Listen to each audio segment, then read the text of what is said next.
At my daughter's engagement party, the whole room fell silent when her fiancé slid a thick folder across the table. "Just $720,000, he smiled. "Think of it as an investment in her future." His mother looked at me as if she already knew my answer. Just then my phone buzzed under the table. My daughter's message had only 6 words. "Dad, he's a scammer. Save me." I looked up, smiled, and said one sentence that made their faces turn pale. "Before we begin, I'm so grateful you're here with me today. Drop a comment and tell me what city or country are you watching from." I read every single one. A quick note. This story contains some fictional elements crafted for entertainment and educational purposes.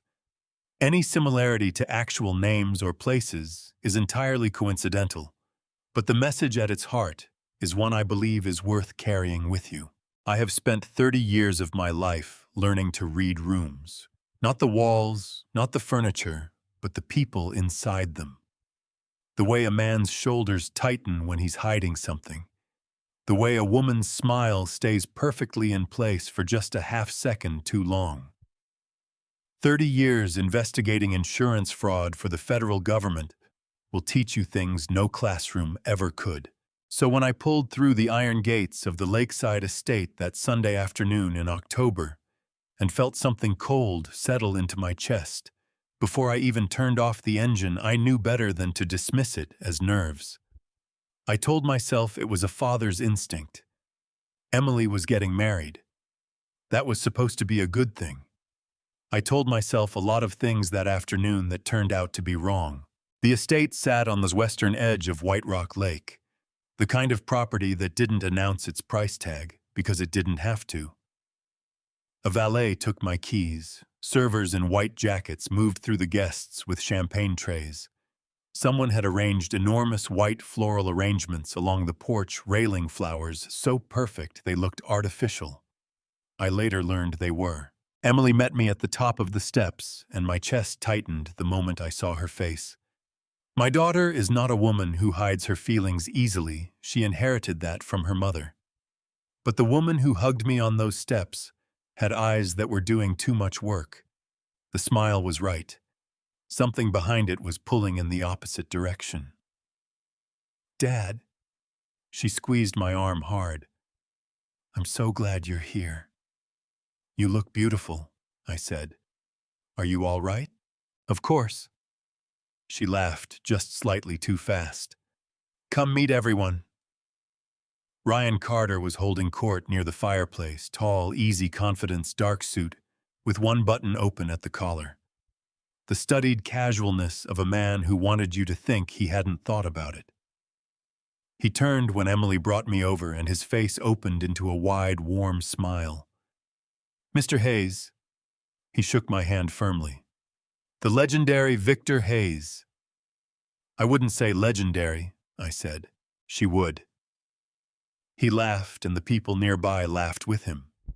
I smiled, but my eyes had already moved past him. Margaret Carter stood near the window overlooking the lake, holding a glass of white wine she hadn't touched. Silver hair, white pearls, the posture of someone who had practiced it for years. She was looking at me not the way you look at a stranger, but the way you look at something you have been thinking about for a very long time. That particular quality of attention made my pulse tick upward by exactly 3 beats. Lunch on the covered terrace. Ryan talking. Margaret asking careful questions. Emily refilling water glasses with the precise, determined naturalness of someone concentrating very hard on appearing relaxed. Then Ryan reached under his chair and placed a leather portfolio on the table between us. "Emily and I have been planning," he said. "We wanted to bring you in as family."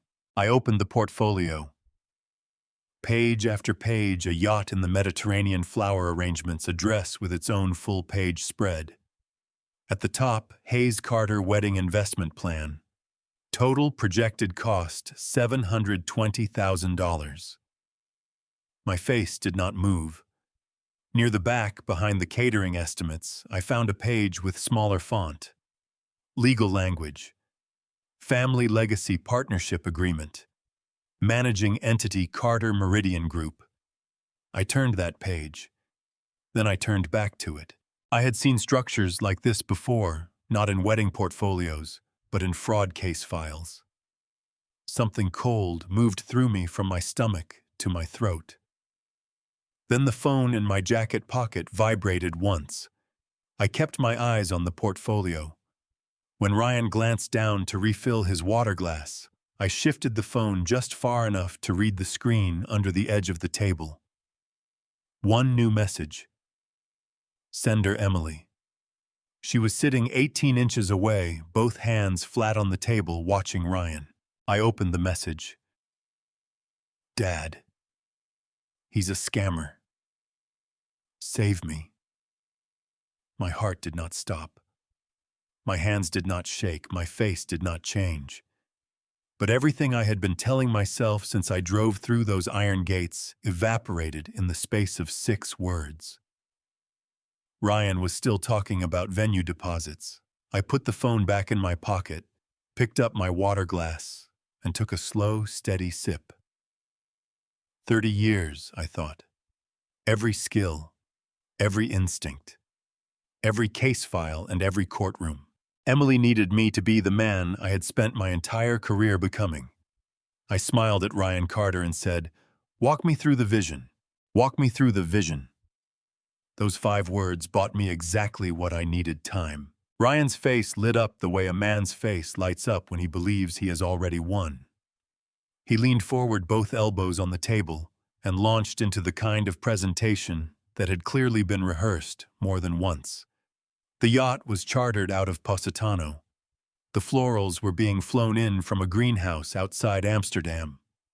The dress he gestured to Emily with an expression of practiced adoration was being designed by someone whose name he dropped with the careful casualness of a person who wanted you to know he moved in circles where such names were ordinary. I nodded. I asked one question about the venue timeline that had no real answer, and watched Ryan manufacture one on the spot without breaking stride. The whole time the phone sat in my jacket pocket like a coal that hadn't quite caught fire yet. 6 words. That was all Emily had sent. 6 words that she had typed with Ryan sitting 2 feet away from her, with her future mother-in-law watching the table from across the room, with her hands that I could now see trembling faintly against the white tablecloth every time she thought no one was looking. My daughter was terrified.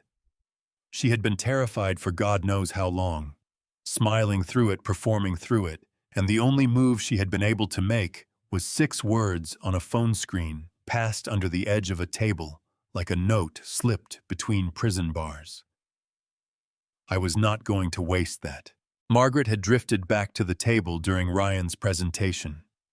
She sat at the far end, one hand resting on the stem of her wine glass, and she watched me with the particular quality of attention that I had spent a career learning to identify. It was not the attention of someone listening to the conversation. It was the attention of someone monitoring a situation, measuring, adjusting. She wanted something from this lunch, and she wanted to know the exact moment she had it. The investment structure is really what makes this different, Ryan was saying, tapping the Family Legacy Partnership Agreement with 2 fingers. It's not just a wedding budget. It's the foundation, no pun intended, of how our families come together going forward. The Carter Meridian Group manages the asset consolidation and the returns. Ryan. I set my water glass down gently. I have to be honest with you. He stopped. Margaret's hand tightened on her wine glass by a fraction. This is a lot to absorb over a Sunday lunch, I said, and I let a slow smile move across my face, the same smile I used to give witnesses who thought they had me exactly where they wanted me.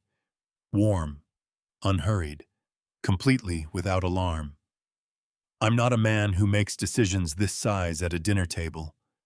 I never have been. But I'll tell you what, Let me take this portfolio home, go through every page properly, and we'll set up a real meeting this week. Somewhere we can sit down with the right people and do this properly." Ryan blinked.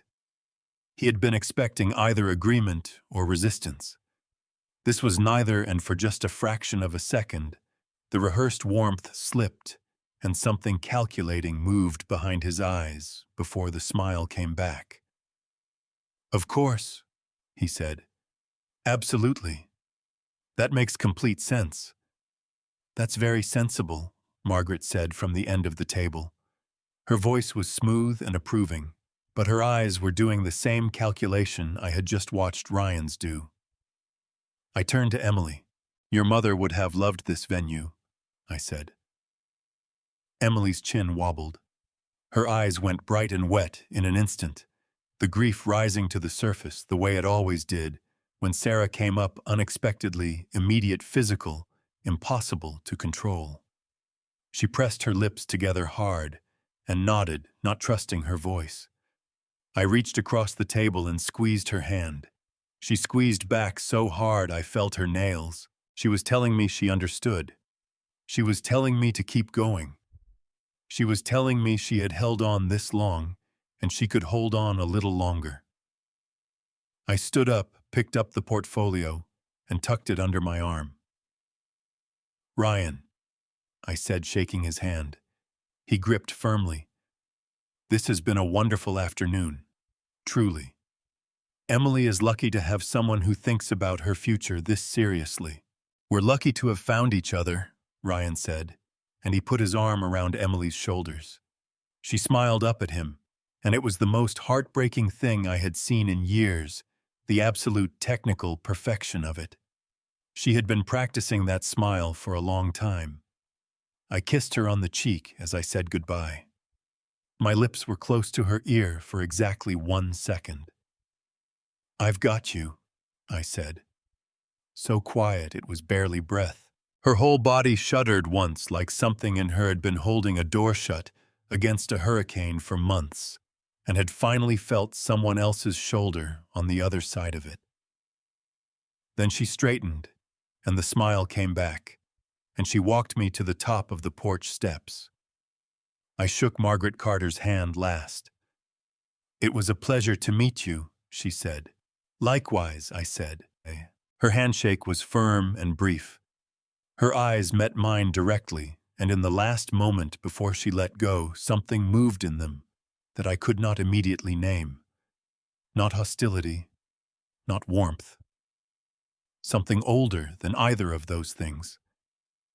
Something settled and patient and very, very sure of itself. The valet brought my car around. I drove down the long driveway at exactly the right speed, watching the gates open ahead of me, watching the estate recede in the rearview mirror. Then I was through the gates and on the road, and I pulled over at the first quiet stretch and sat with both hands on the steering wheel for a long moment, staring at the last of the October light dying over the lake through the tree line. My daughter was in that house.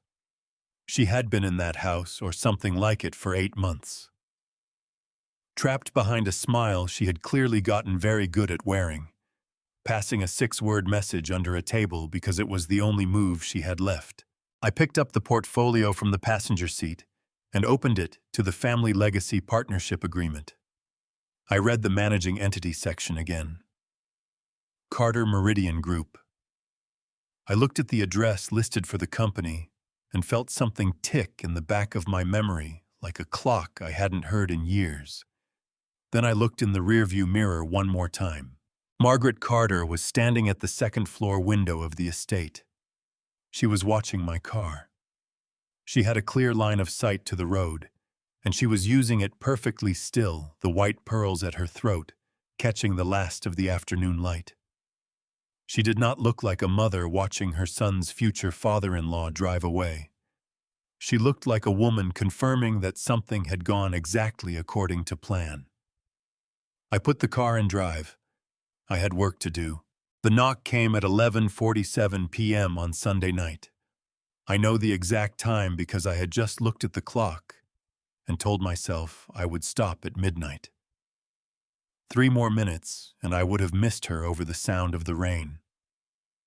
I opened the front door, and my heart broke in a way I had not felt since the morning Sarah died. Emily stood on the porch in the pale blue dress from the engagement party, dark at the shoulders from the rain. No jacket, no purse, no shoes.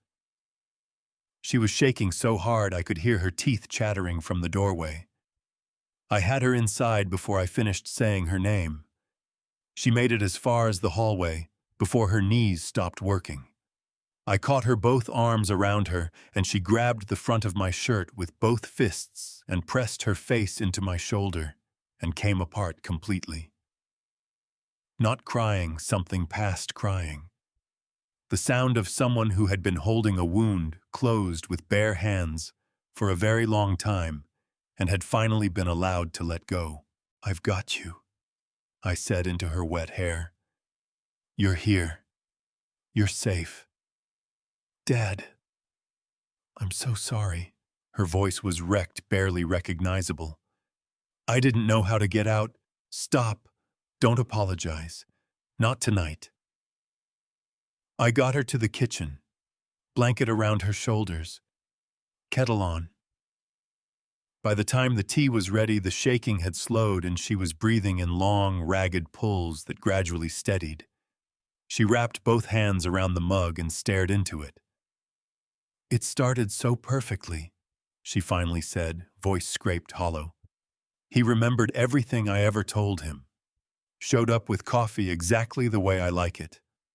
Called when he said he would." She laughed, and it was the saddest sound I had heard in years. I thought I had finally found someone who paid attention. When did it change? Gradually. First my friends disappeared, then my job. He said the foundation stress was affecting my health. Her chin trembled. "Dad, he checked my phone every night. Changed my email password. Said he was protecting me." She squeezed her eyes shut. Tears ran straight down her cheeks. "I believed him. I actually believed him." "The money," I said carefully.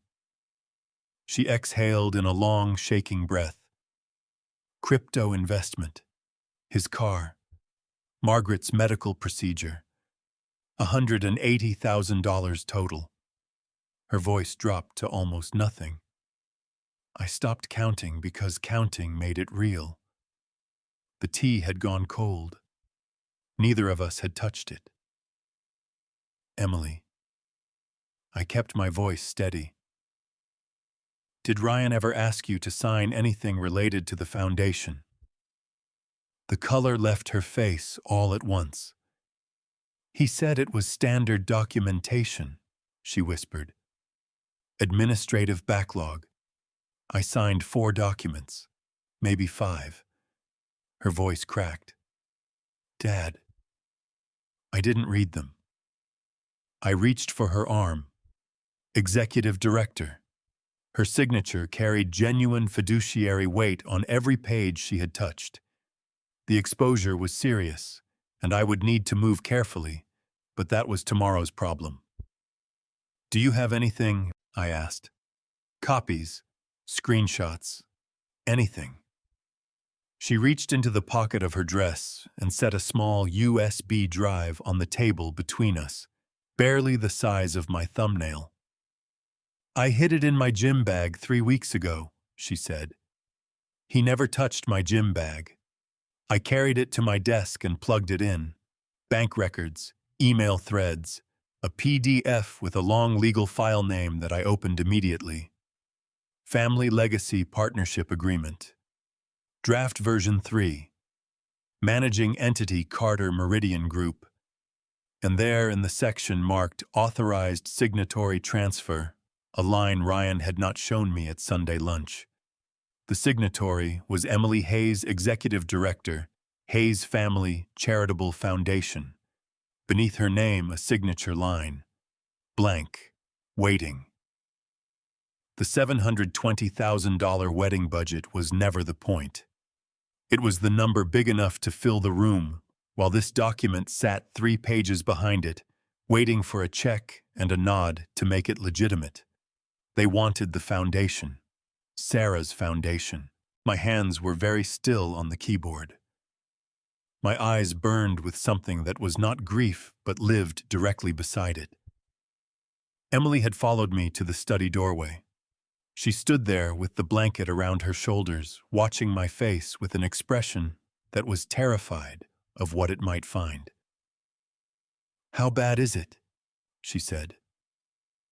I looked at my daughter, soaked, barefoot, exhausted, stripped to nothing but the truth after 8 months inside a lie.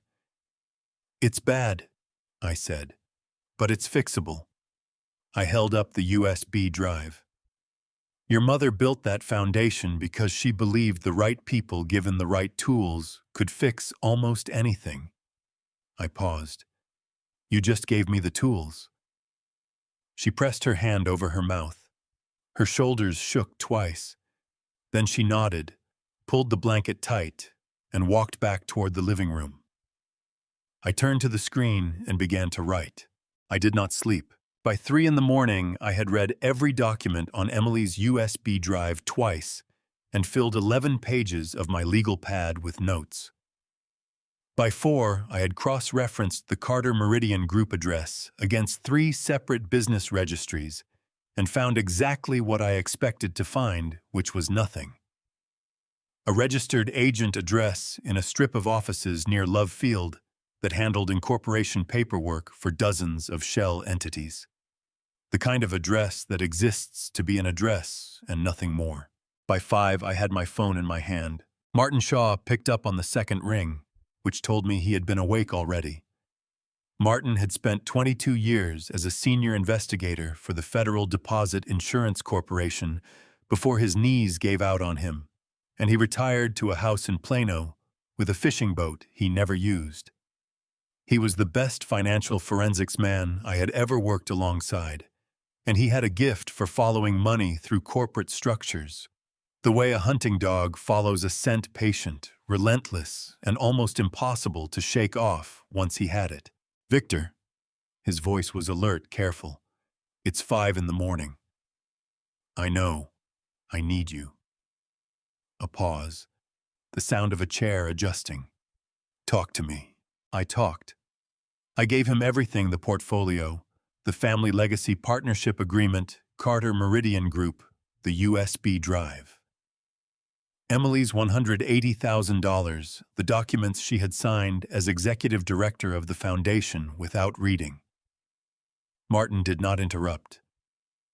Martin never interrupted. He had a quality of listening that made you feel like every word was being filed somewhere permanent.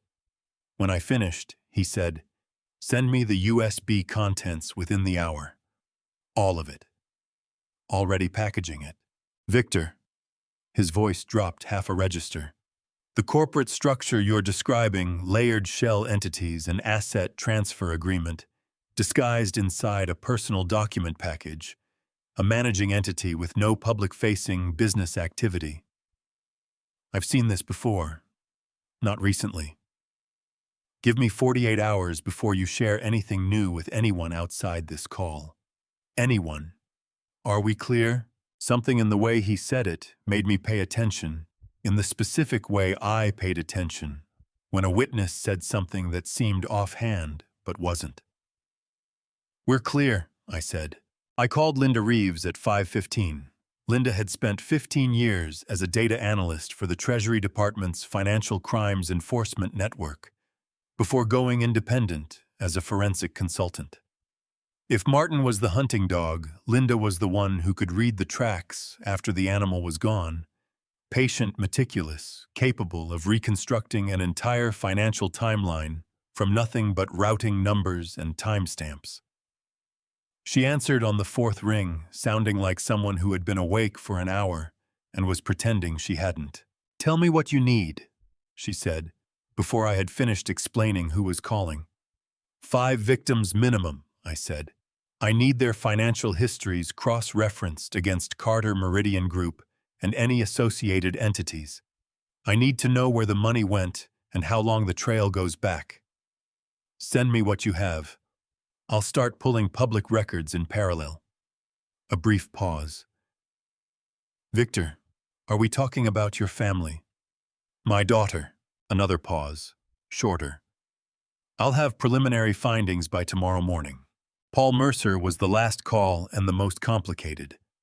Paul had built his practice over 25 years, handling high-stakes asset disputes and financial fraud litigation, and I had worked alongside him on 3 federal fraud cases during my final years as a senior investigator, twice on the winning side, once on the losing side, and all 3 times with the kind of thorough, unhurried precision that I respected more than almost anything else in a professional.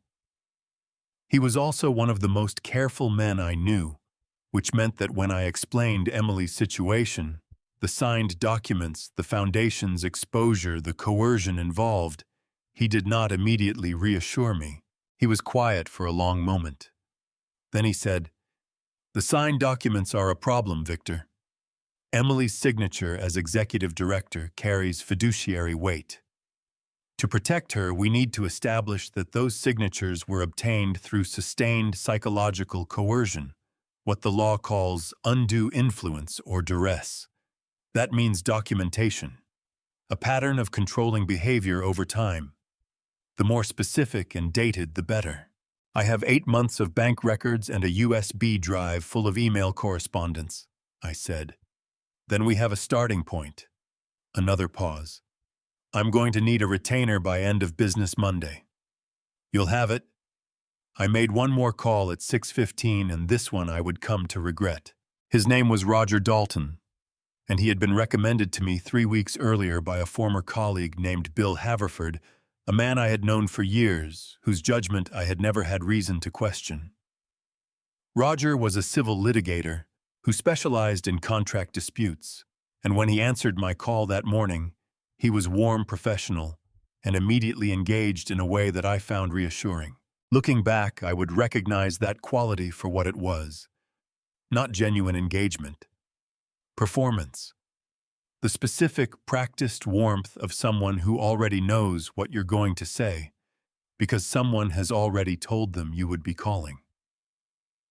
"Roger," I said, "I need legal support on a fraud case involving a family foundation. There are signed documents, potential asset transfer exposure, and I need someone in my corner on the civil side while Paul Mercer handles the litigation angle." "Absolutely," Roger said. "Tell me everything." And I did. Not everything old habit kept me from giving anyone the complete picture in one conversation. I told him about the foundation, about Emily, about the documents she had signed. I did not tell him about Martin's specific suspicion regarding the corporate structure, and I did not tell him about Linda's assignment, and I did not mention that I had already spoken with Paul. The 20% I kept back was instinct, not strategy, the same instinct that had kept me alive in 30 years of working cases, where the other side was always better resourced and occasionally dangerous. It would turn out to be the most important 20% of the entire investigation. By 7, I had 4 people working and a legal pad covered in tasks, timelines, and questions.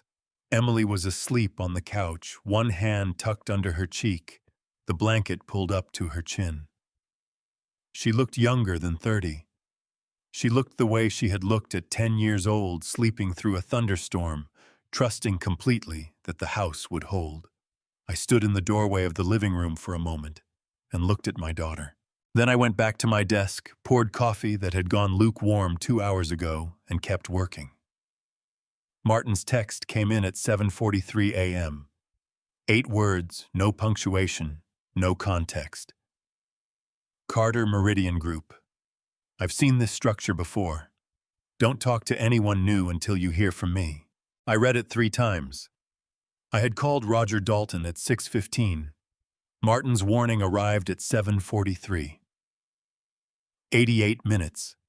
The coffee mug was halfway to my mouth, and I set it back down on the desk without drinking. Don't talk to anyone new. I thought about Roger Dalton's voice on the phone, warm, professional, immediately engaged.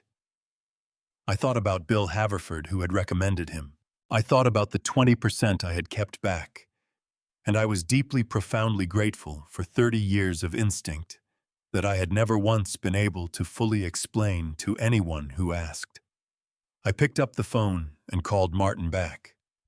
He answered before it rang twice. "Talk to me," I said. Linda Reeves sent her preliminary report at 6:14 Tuesday morning with a subject line that read, "You're not going to like this." I had been awake for an hour already, sitting at my desk with fresh coffee and the particular alertness that comes not from rest, but from a body that has simply refused to allow any more delay. I opened the email and began to read. The boutique Ryan had allegedly invested Emily's money in Meridian Style, a friend's passion project, did not exist. No business registration in Texas. No sales tax permit. The $50,000 Emily had transferred moved through Ryan's personal account and then disappeared into a wire transfer that Linda traced through 3 intermediate steps to a subsidiary of Carter Meridian Group. The resort deposit was worse. Ryan had shown Emily photographs of a converted villa outside Positano, $22,000 needed immediately because another couple was interested. The property was real. The rental company was real. But when Linda called posing as a prospective client, no reservation had ever been made in any name connected to Ryan or Emily.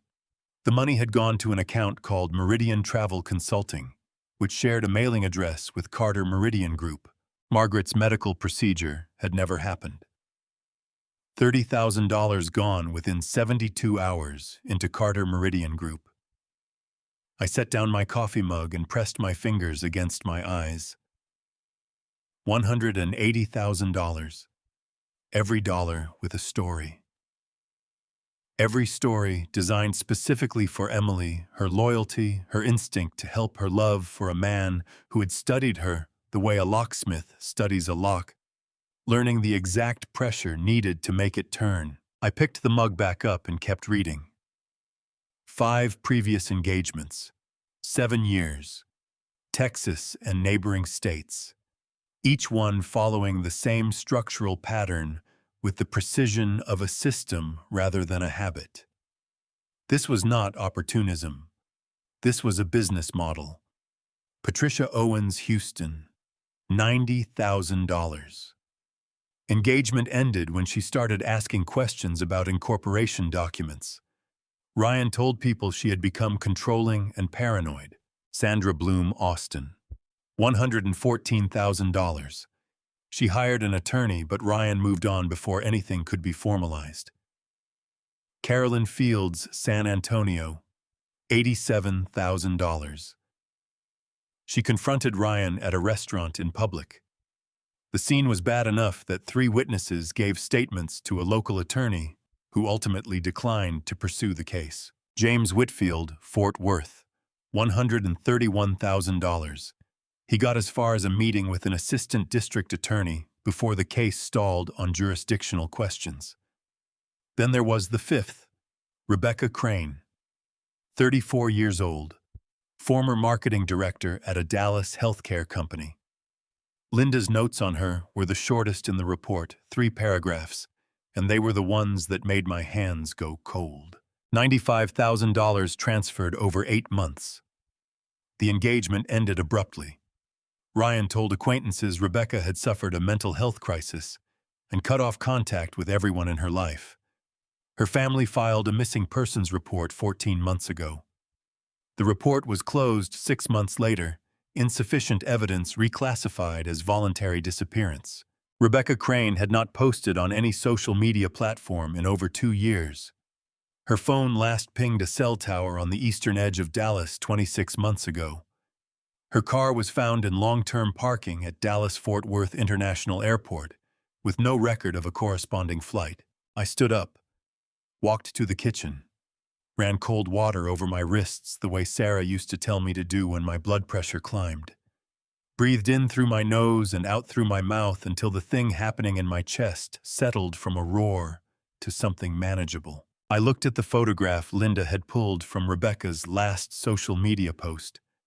A woman with dark curly hair and a wide-open smile standing at a downtown Dallas farmer's market, holding up a bunch of sunflowers like she had just found something wonderful. 26 months ago. Sunflowers. Now nothing. No signal. No record. No trace. Emily was asleep in the next room. My phone buzzed. Martin, a text. Vic, I found something in the Carter Meridian Group ownership records. I need you to sit down before I tell you what it is. Are you alone? My heart rate climbed by exactly 4 beats. I typed back. I'm alone. Call me. Martin called 30 seconds after he sent the text. I was already standing at my desk with the phone in my hand. Outside, the October morning came in flat and gray across the neighbor's roofline. I had been awake so many consecutive hours that the edges of things had gone slightly softer than they should have been. I'm alone, I said. Talk. Martin did not begin with a preamble. In 22 years of working alongside him, I had never once heard him bury a finding under unnecessary words. The indirect ownership structure of Carter Meridian Group traces back through 2 holding companies to a primary beneficiary, he said. The primary beneficiary is listed under the name Margaret Eleanor Carter, but the original incorporation documents filed 7 years ago before the name change list a different name. My hand tightened on the phone.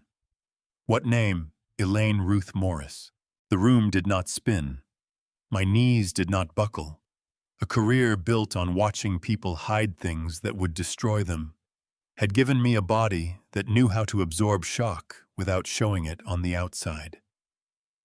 But something happened in my chest that I can only describe as a door slamming shut on something I had not known was still open. Elaine Morris. I had not spoken that name in 19 years. In the fall of 2004, I had presided over the largest insurance fraud investigation the Northern District of Texas had seen in a decade.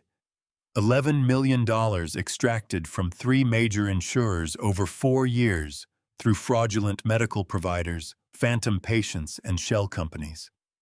Elaine Ruth Morris had been the financial architect, not the face of the operation, but the woman who had designed the corporate structure that made the money disappear.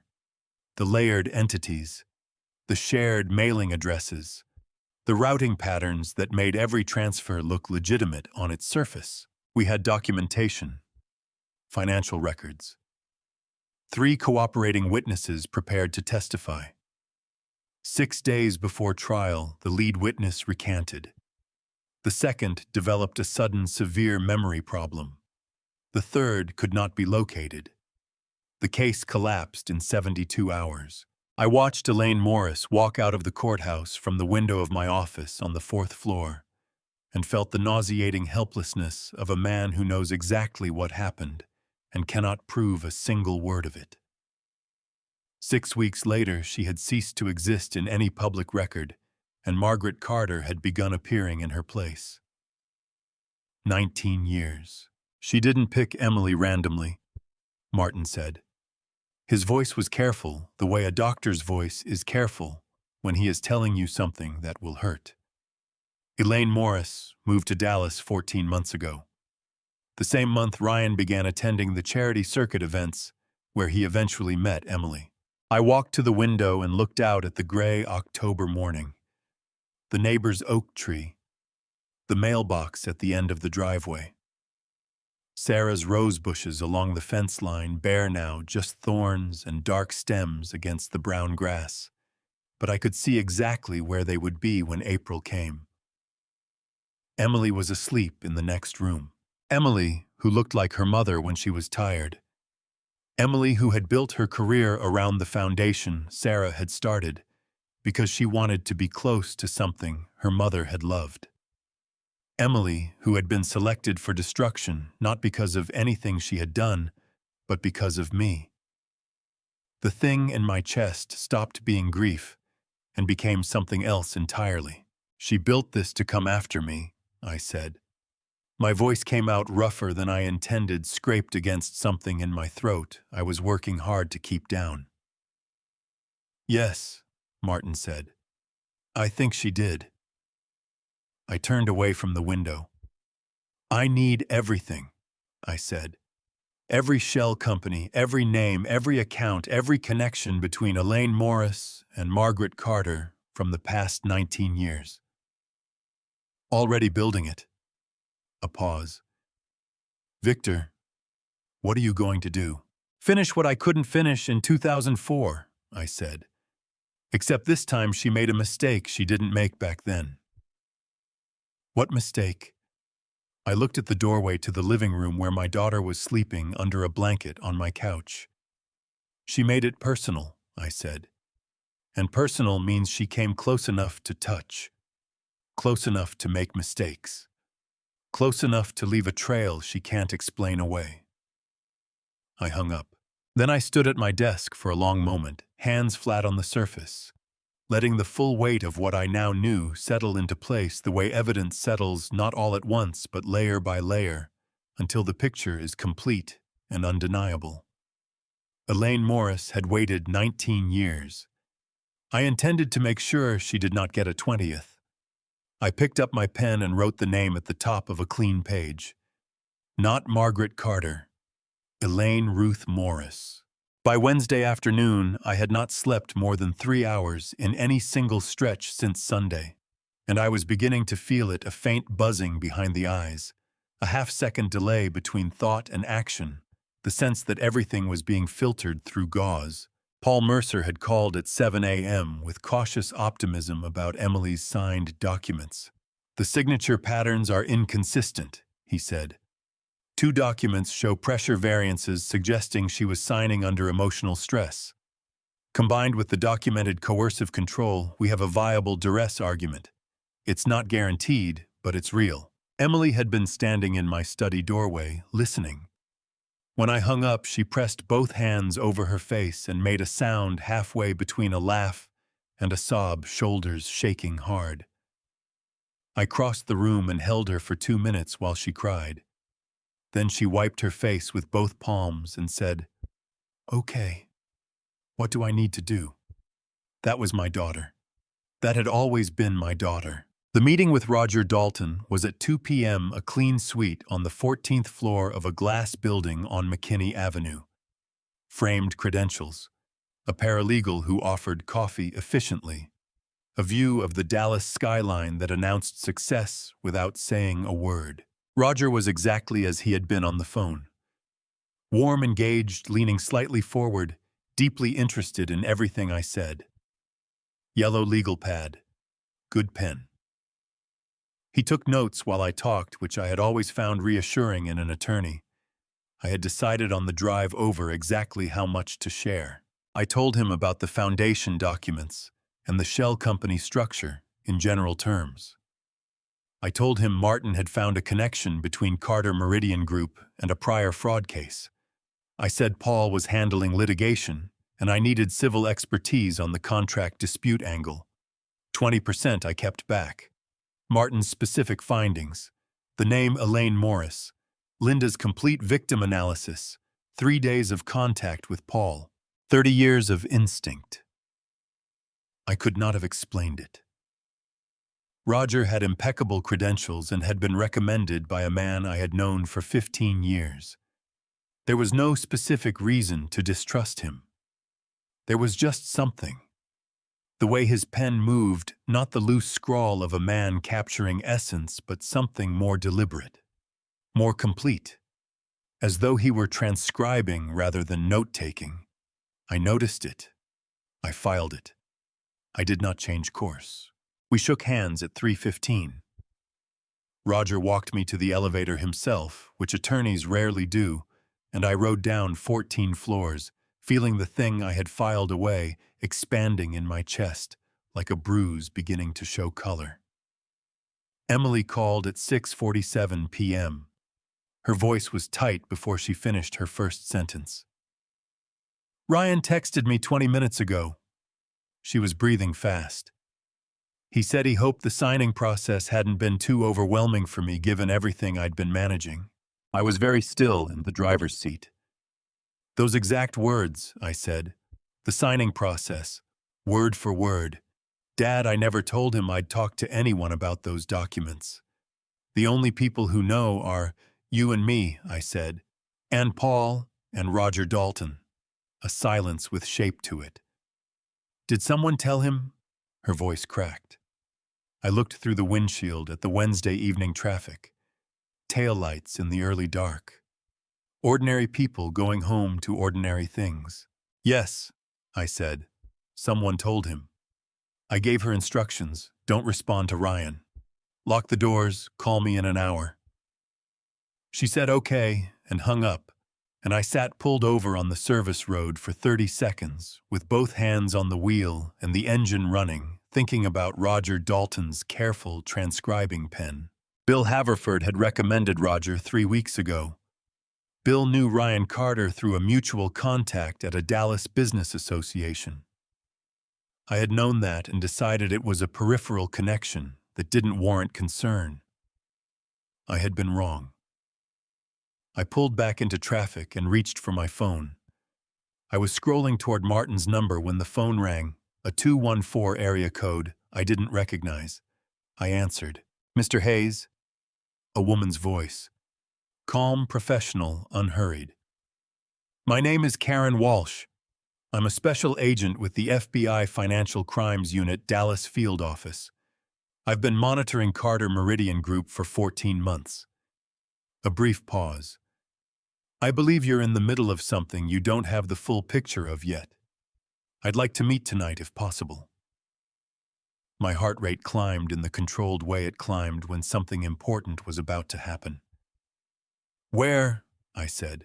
She had chosen a diner on Greenville Avenue that I had driven past 100 times without ever going into the kind of place that had been there since the 70s and intended to remain there indefinitely. Vinyl booths the color of old mustard. Fluorescent lighting that made everyone look slightly more exhausted than they actually were. Karen Walsh was already in the corner booth when I arrived at 8:15. Mid-40s, dark hair pulled back, no jewelry, a coat that was practical rather than decorative. She had a cup of coffee she hadn't touched, and a folder on the table that was closed. She watched me cross the room with the economy of attention that reminded me of Martin, nothing wasted, nothing performed. She did not extend her hand. She simply said, Mr. Hayes, sit down, please. I sat. 14 months, she said. Financial Crimes Unit, Dallas Field Office. We opened the case based on a suspicious activity report from a regional bank, structured transfers, just below the federal reporting threshold, moving through multiple accounts, in a pattern consistent with layering. She picked up her coffee, looked at it, set it back down. Layering is the second stage of money laundering. Carter Meridian Group is very good at it. Why haven't you moved? I asked. We could see the money moving. We could see the entities it moved through. What we couldn't establish to the standard required for federal prosecution was direct connection to a specific predicate offense. She opened the folder and turned it toward me. The same shell company structures Martin had been building, but more complete. The work of federal subpoena power. The transfers were internal. Texas accounts, Texas victims, Texas courts. Complex enough for a good defense attorney to argue jurisdictional questions for years. The foundation changes that, I said. Hayes Family Charitable Foundation is registered under IRS Code 501c3. Any fraudulent transfer from a federally registered nonprofit constitutes a federal offense regardless of where the physical transfer occurs. She looked at me steadily. Your daughter's position as executive director and the Family Legacy Partnership Agreement drafted to transfer foundation control to Carter Meridian Group, that document is the predicate offense we have been waiting 14 months to find. The fluorescent light hummed above us. A waitress refilled someone's coffee 2 booths down. You've known about Emily, I said. It was not quite an accusation. Walsh did not look away. We flagged the situation 9 months ago when Ryan Carter began attending charity events connected to a federally registered nonprofit. We accelerated monitoring, but intervening before we had the foundation document would have collapsed the operation and scattered the assets. A pause. Mr. Hayes, I want to be direct. That calculation is easier to make when it's not your daughter. The honesty of it stopped me from saying what I had been going to say. Roger Dalton, I said. Something moved in Walsh's expression, recognition, not surprise. She reached into the folder and produced a single page. A wire transfer, 48 hours ago, $15,000, from a Carter-connected account to a personal account I didn't recognize. He's received 3 payments over 6 weeks. We've been monitoring his communication with Ryan's attorney. She looked at me. We also know what he didn't pass along, because you didn't tell him. I thought about the 20%. Here's what I'm proposing, Walsh said. You continue as planned. Paul Mercer stays in place, he's clean. Martin and Linda keep building. You arrange a meeting with Ryan and Margaret Carter to sign the family legacy agreement. When that meeting happens, federal agents will be present. The offshore accounts will be frozen the morning of the meeting, not before because premature freezing alerts them. And Dalton, I said, our white-collar unit will contact him separately, within the week. Her voice was flat and final.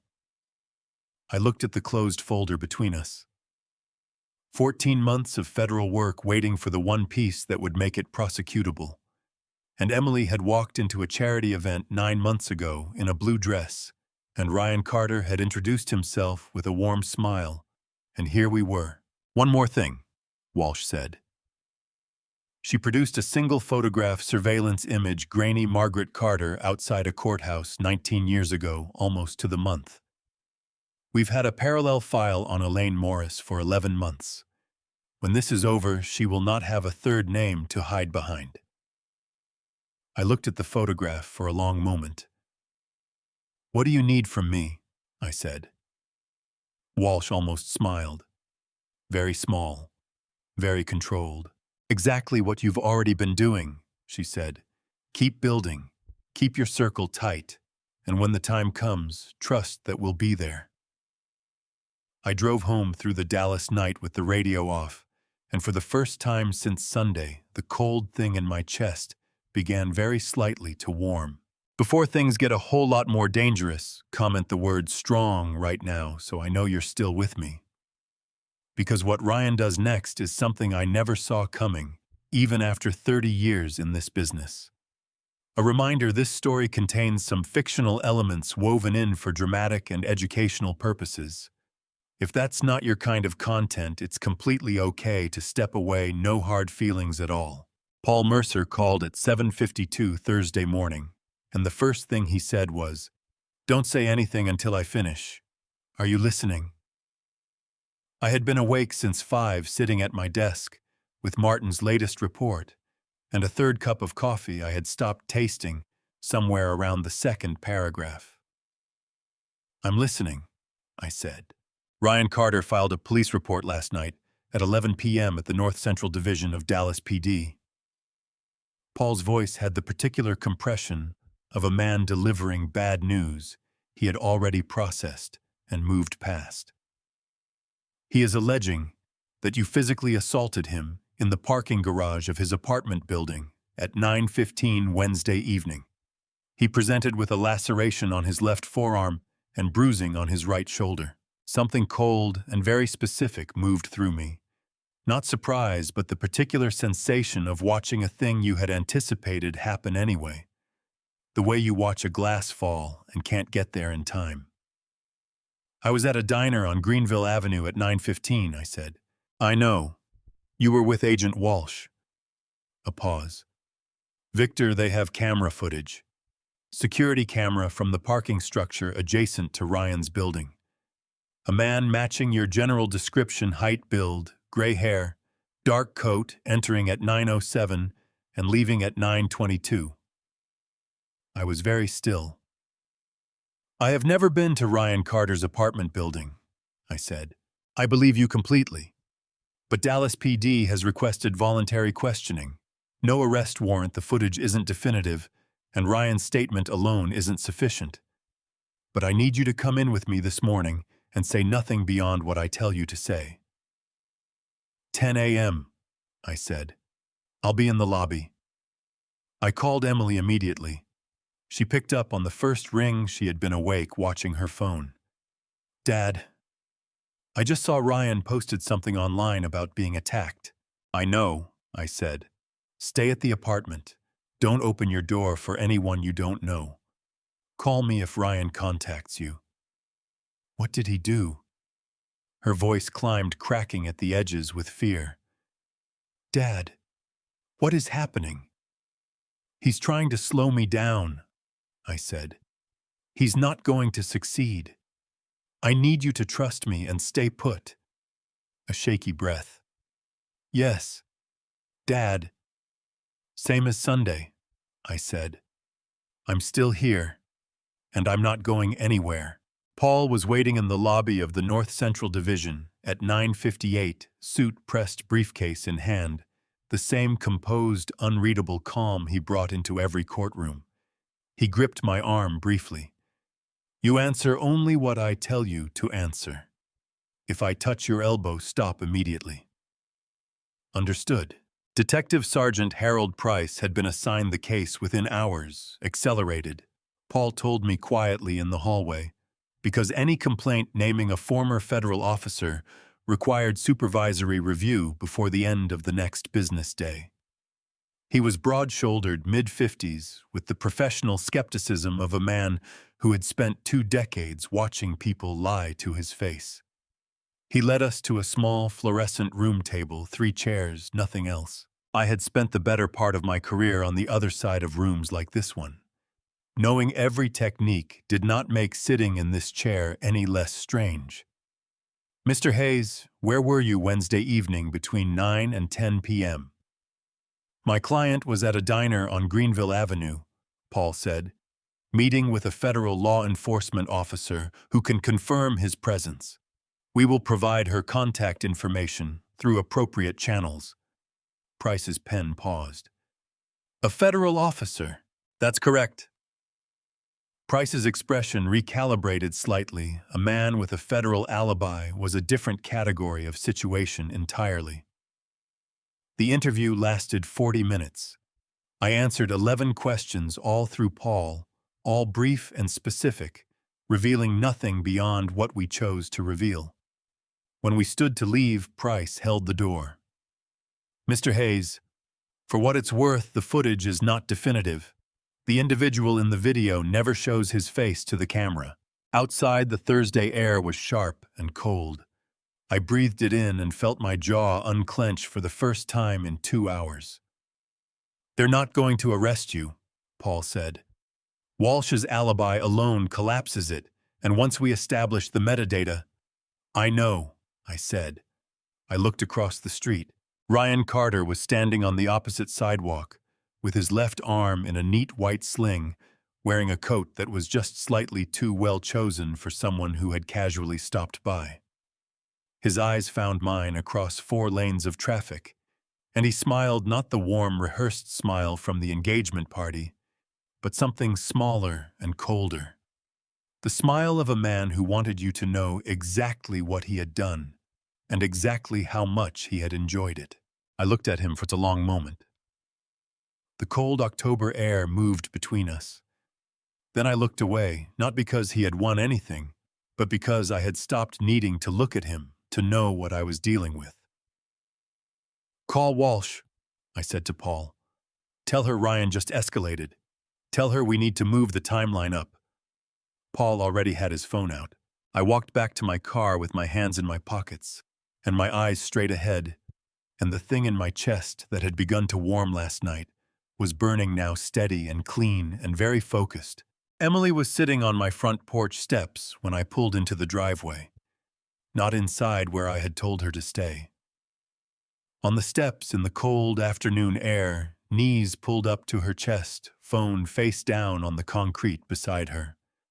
Her eyes were red and swollen in the way that told me she had been crying for a long time before she ran out of tears and was now sitting in the aftermath hollow, exhausted and very still. She looked up when I got out of the car, and her face did something complicated and terrible, the expression of someone holding the last thread of composure, who has just seen the one person in the world whose presence makes composure unnecessary.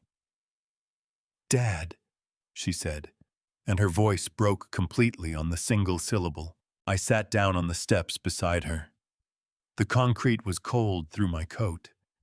The oak tree at the edge of the yard had dropped most of its leaves, and they lay across the lawn in drifts of rust and gold in the late afternoon light.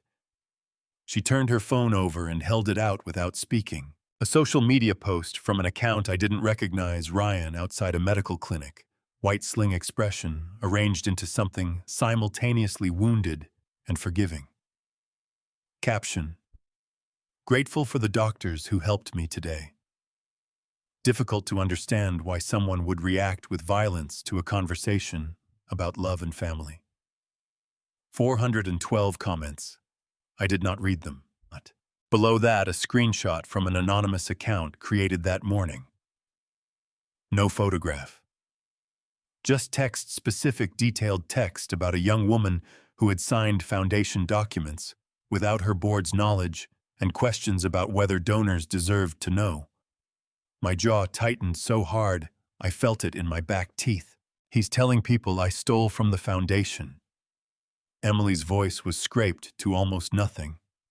Her shoulders shook twice, violent and quick. Then she forced them still with an effort that hurt me to watch. The foundation's biggest donor called our board chair this afternoon. She wants an emergency meeting. She looked at me with eyes devastated and burning all at once.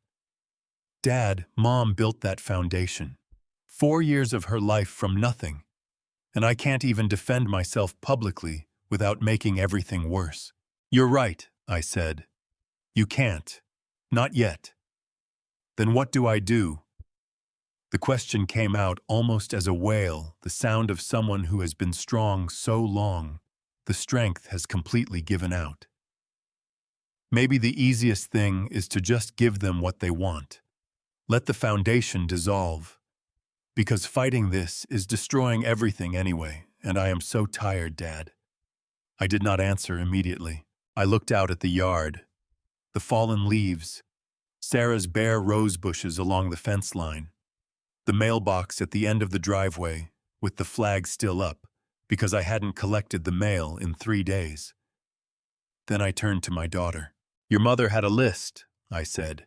47 things she wanted the foundation to support. Food security, after-school tutoring, medical assistance for families who fell through the insurance gap. She crossed off 11 before she got sick.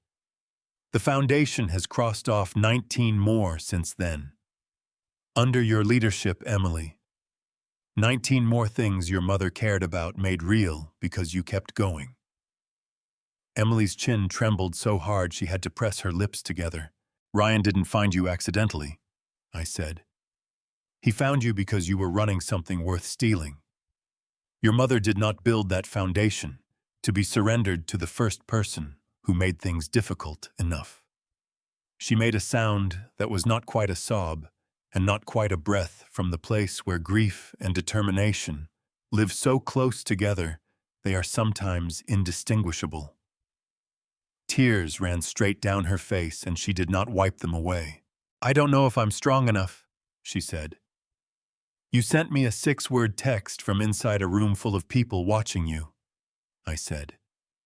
You hid a USB drive in your gym bag for 3 weeks. You've been carrying this since Sunday, and you are still here, still asking what you need to do instead of what to give up. I covered her hand with mine on the cold concrete step. You are exactly strong enough. You just can't see it from inside it. She inhaled long and deliberate the breath of someone making a decision and nodded once. Okay, she said. Tell me what comes next. The gate at the side of the driveway creaked. A man came through it, mid-40s, gray overcoat, leather briefcase, thick enough to be genuinely full. His eyes were red at the rims. He stopped when he saw us and stood very still with the briefcase in both hands, like an offering. "Mr. Hayes," he said, his voice unsteady. "My name is Daniel Warren. I'm the internal accountant for Hayes Family Charitable Foundation." He swallowed visibly. "I've been trying to find a way to come to you for 5 months. I know that's too long." He looked at Emily, and the expression on his face was something close to anguish. "Miss Hayes, I am so sorry. I should have come the first time I saw the numbers and knew they weren't right." His voice broke on the last word. "I'm so sorry." Emily stood up slowly from the porch steps.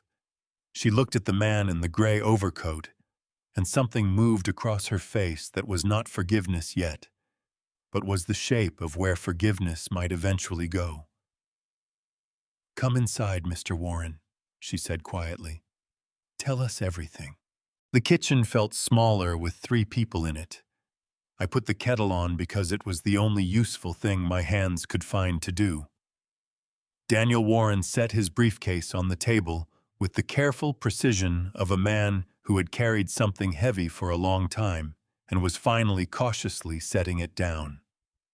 He sat across from Emily and looked at his own hands for a moment, gathering himself before he said the thing he had been rehearsing for months. "How long have you known?" I asked. 5 months, he said. "The first irregular transaction appeared in May. $22,000 from the foundation's operating account to an external account I didn't recognize. It had Emily's digital signature and correct authorization codes, so it passed through compliance review without a flag." He looked at Emily. "Every single transaction I'm going to describe tonight had your valid signature, your credentials.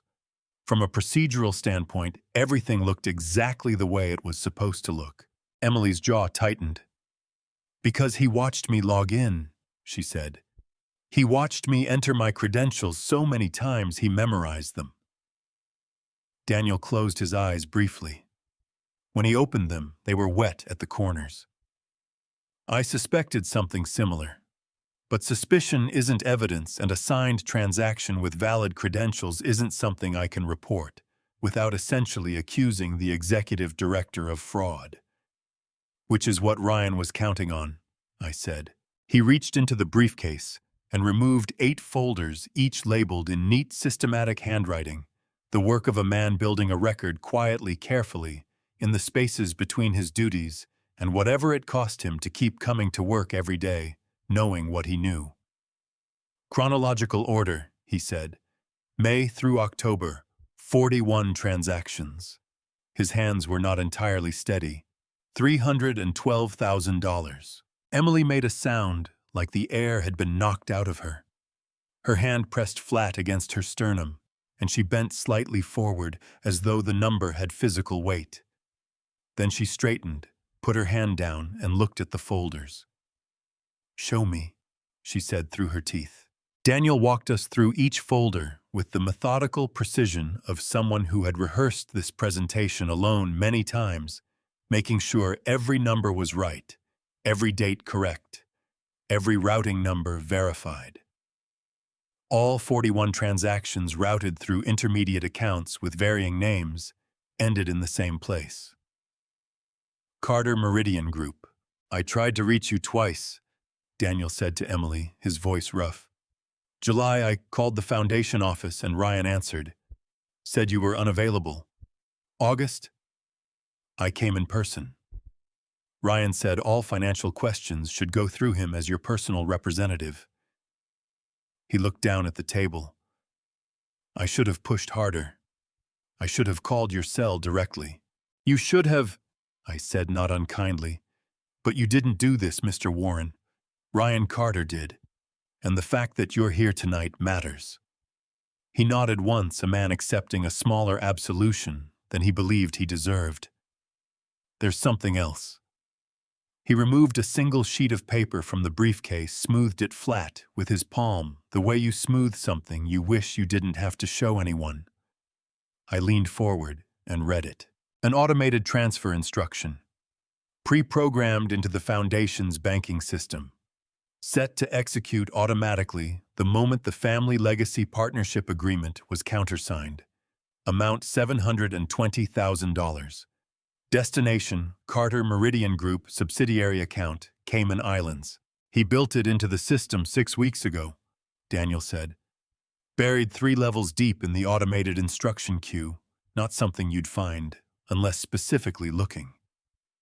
He used Emily's login credentials and remote access through the Foundation's accounting portal, the same credentials he had watched her enter so many times, he had memorized them.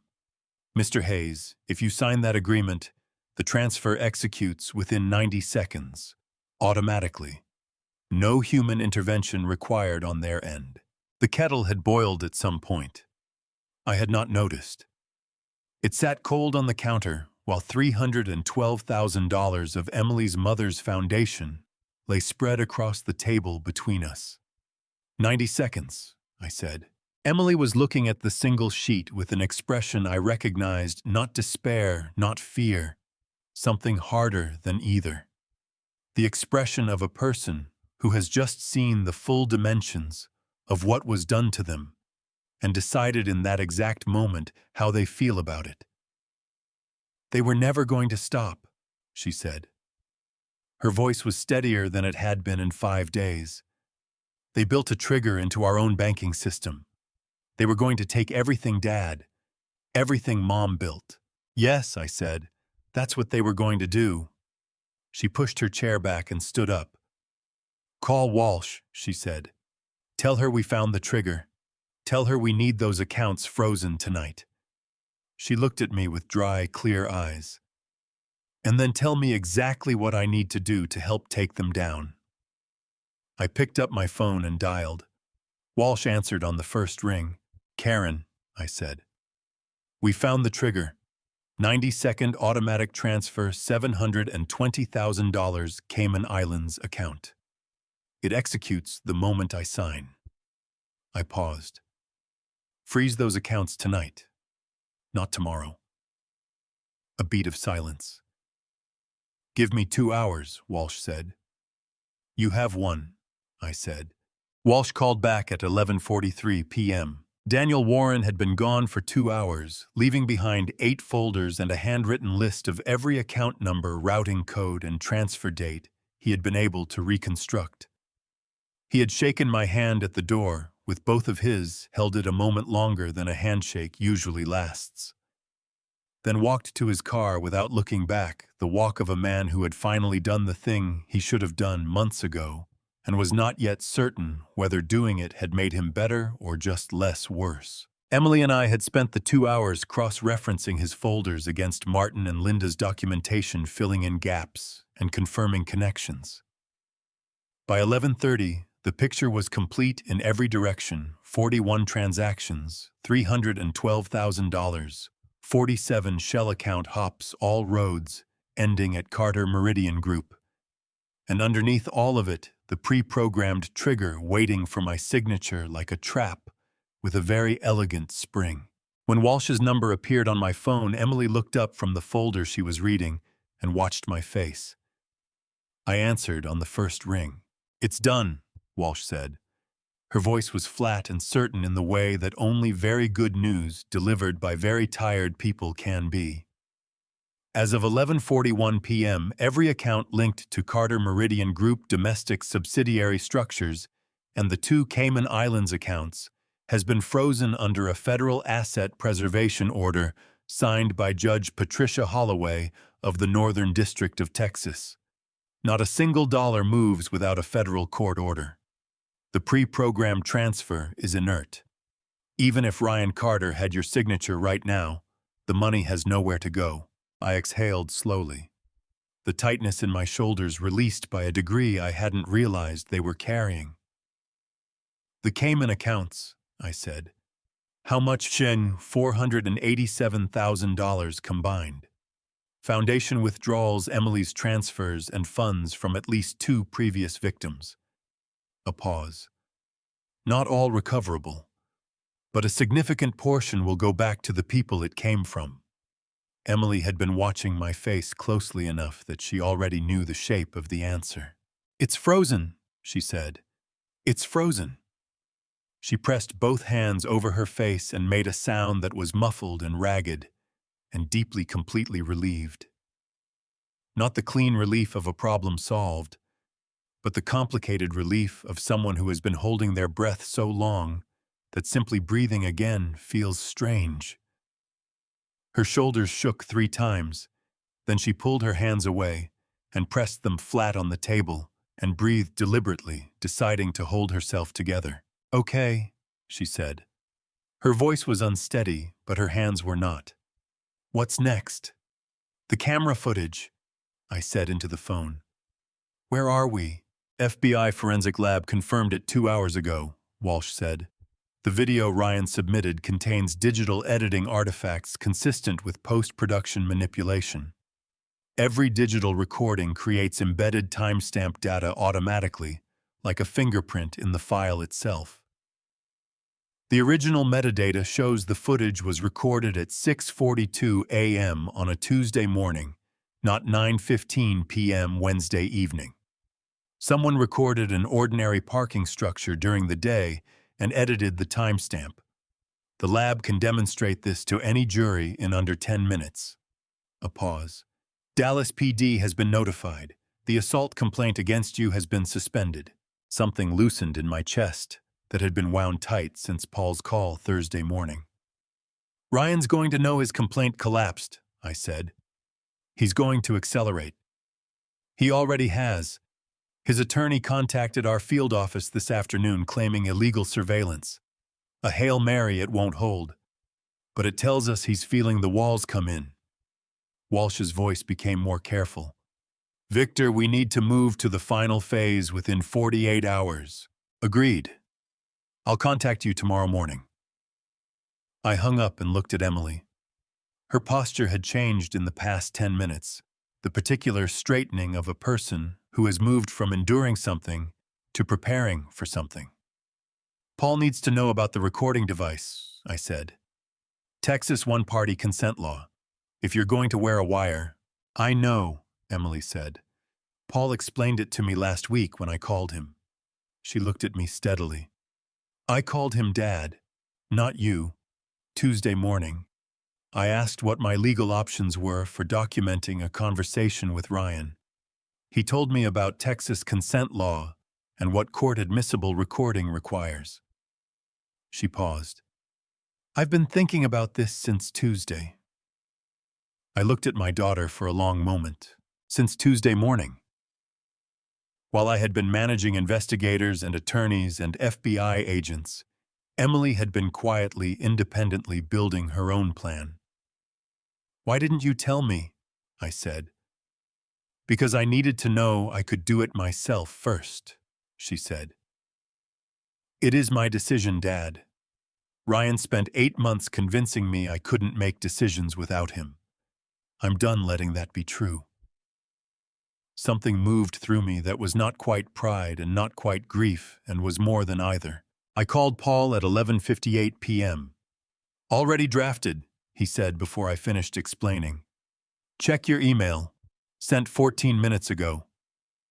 I looked at Emily. She almost smiled. We worked until 2 in the morning side by side at my kitchen table with Daniel Warren's 8 folders spread between us and Paul's legal framework open on my laptop, and for the first time in 5 days, I was not afraid of what came next. I was ready for it.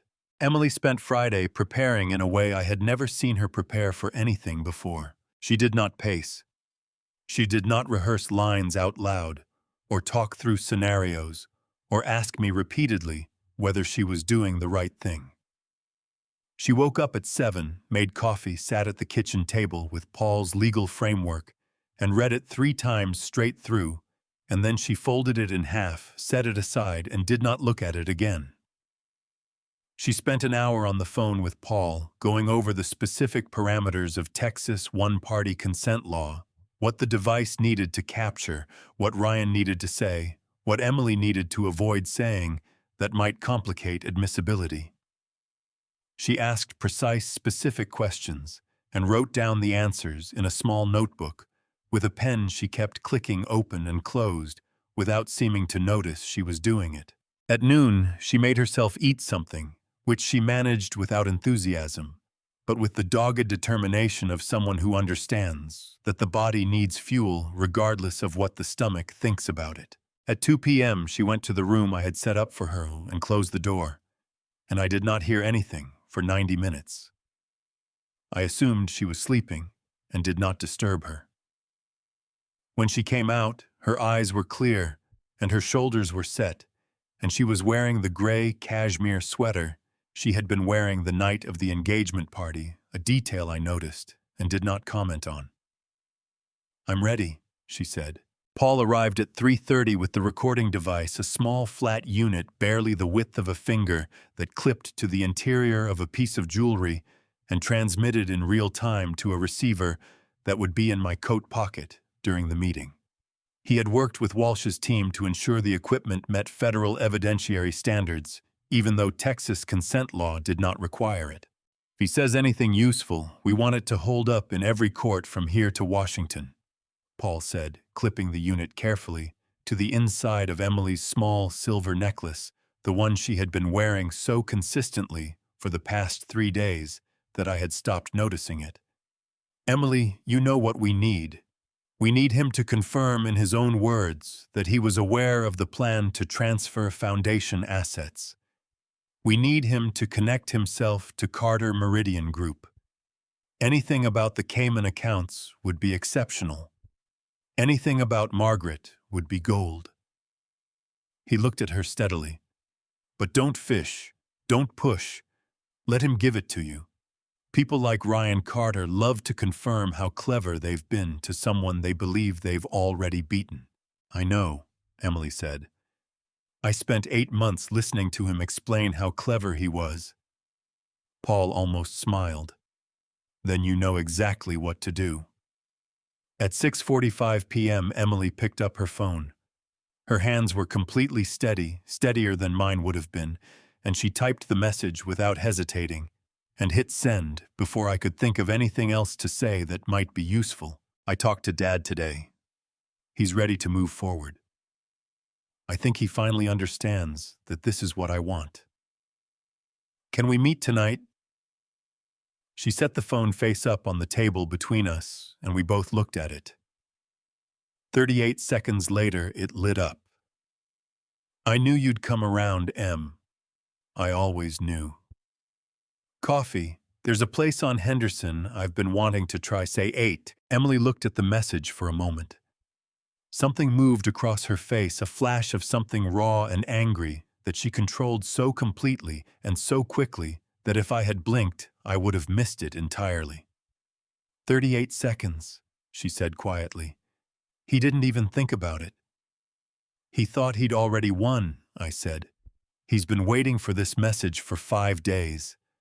She typed back, "Henderson sounds perfect. See you at 8. She set the phone down and looked at me. "Dad, I need you to not say anything encouraging right now. If you say something kind, I'm going to cry, and I can't afford to cry." I pressed my lips together and nodded. She almost smiled. "Thank you." I drove her to Henderson Avenue at 7:45 and parked 2 blocks from the coffee shop Ryan had chosen, a deliberate choice on his part. I suspected a place he was comfortable in, on territory he felt he controlled. Emily got out of the car and stood on the sidewalk for a moment, in the October evening air, her silver necklace catching the light from the street lamp above her. "I've got eyes on the entrance," I said, which was not entirely true, since I could only see the corner of the awning from where I was parked. But Paul had someone positioned with a clear line of sight, and Walsh had 2 agents within 2 minutes of the location. "You're not alone in there." "I know," Emily said. She straightened the necklace with 2 fingers. "Dad, Emily, if this works, she stopped, started again.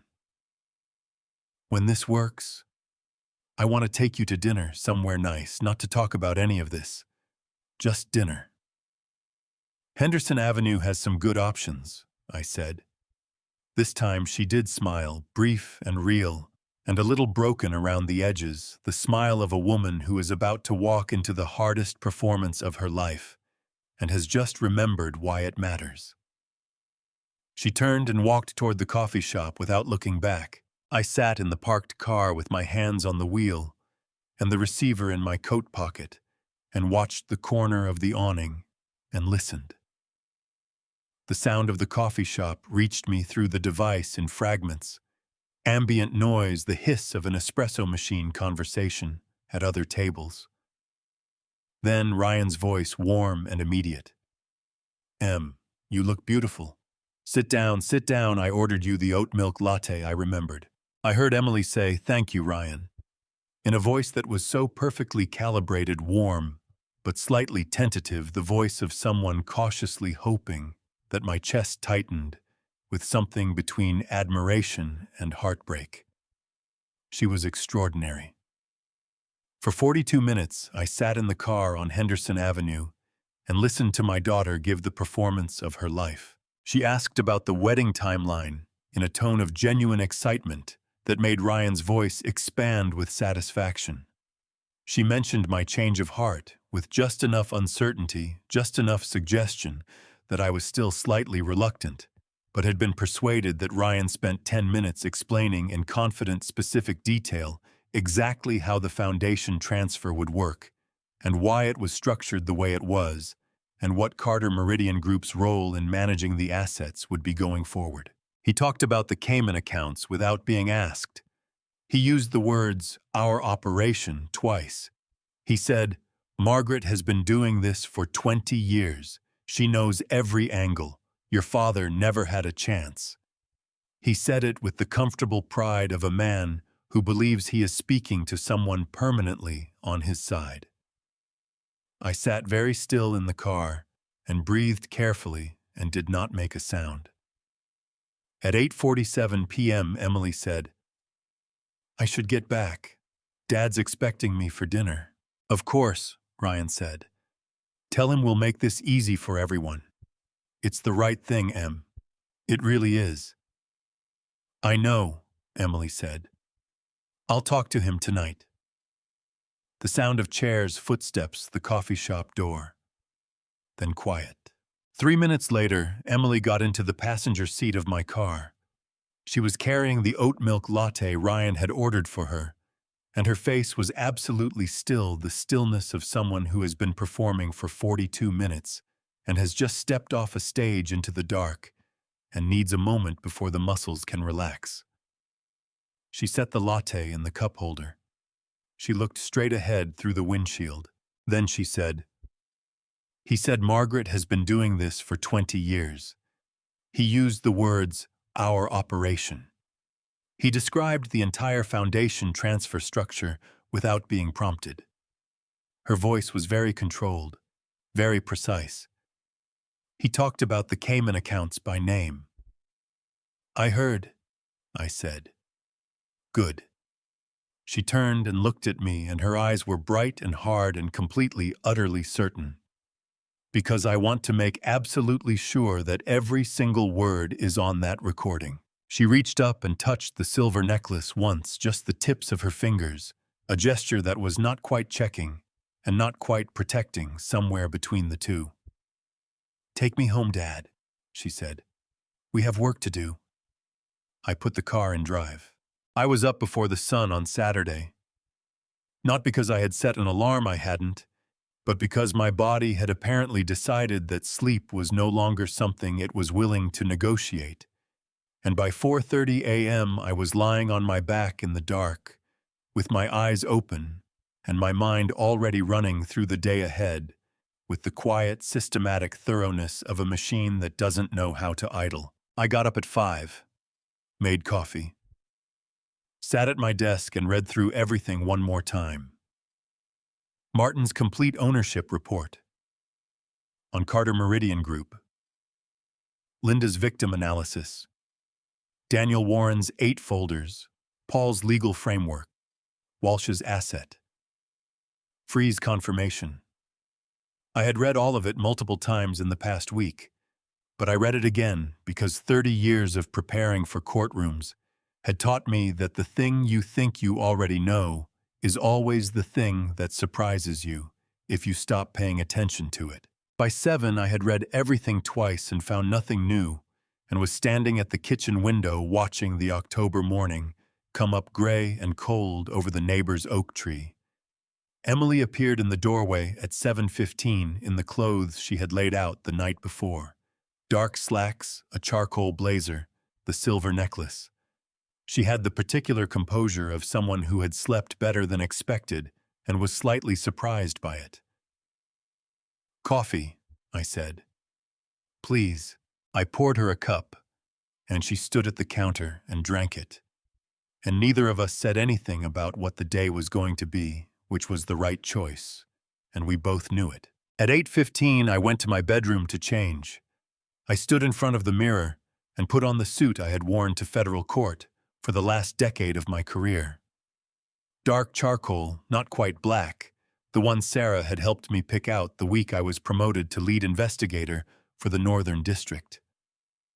I had not worn it since I retired. It still fit, which surprised me less than it probably should have. I reached for my tie and began to knot it, and my hands moved through the familiar motion, and then stopped. The knot was too tight. I could feel it before I even looked the specific pull at the collar that Sarah had always been able to identify from across the room.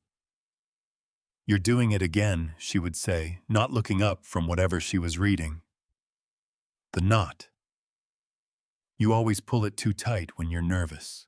I stood at the mirror for a moment, with both hands on the tie, and looked at my own face. 65 years old. 30 years of federal work behind me. A week of fighting something that had been aimed at my family for 19 years by a woman who had waited with the patience of someone who genuinely believed she could not lose. I loosened the knot by half a turn. There I thought. Like that. I picked up my briefcase from the desk, the same briefcase I had carried into federal court for 2 decades, battered at the corners and dark with age, and I walked out of the bedroom. Emily was waiting in the hallway.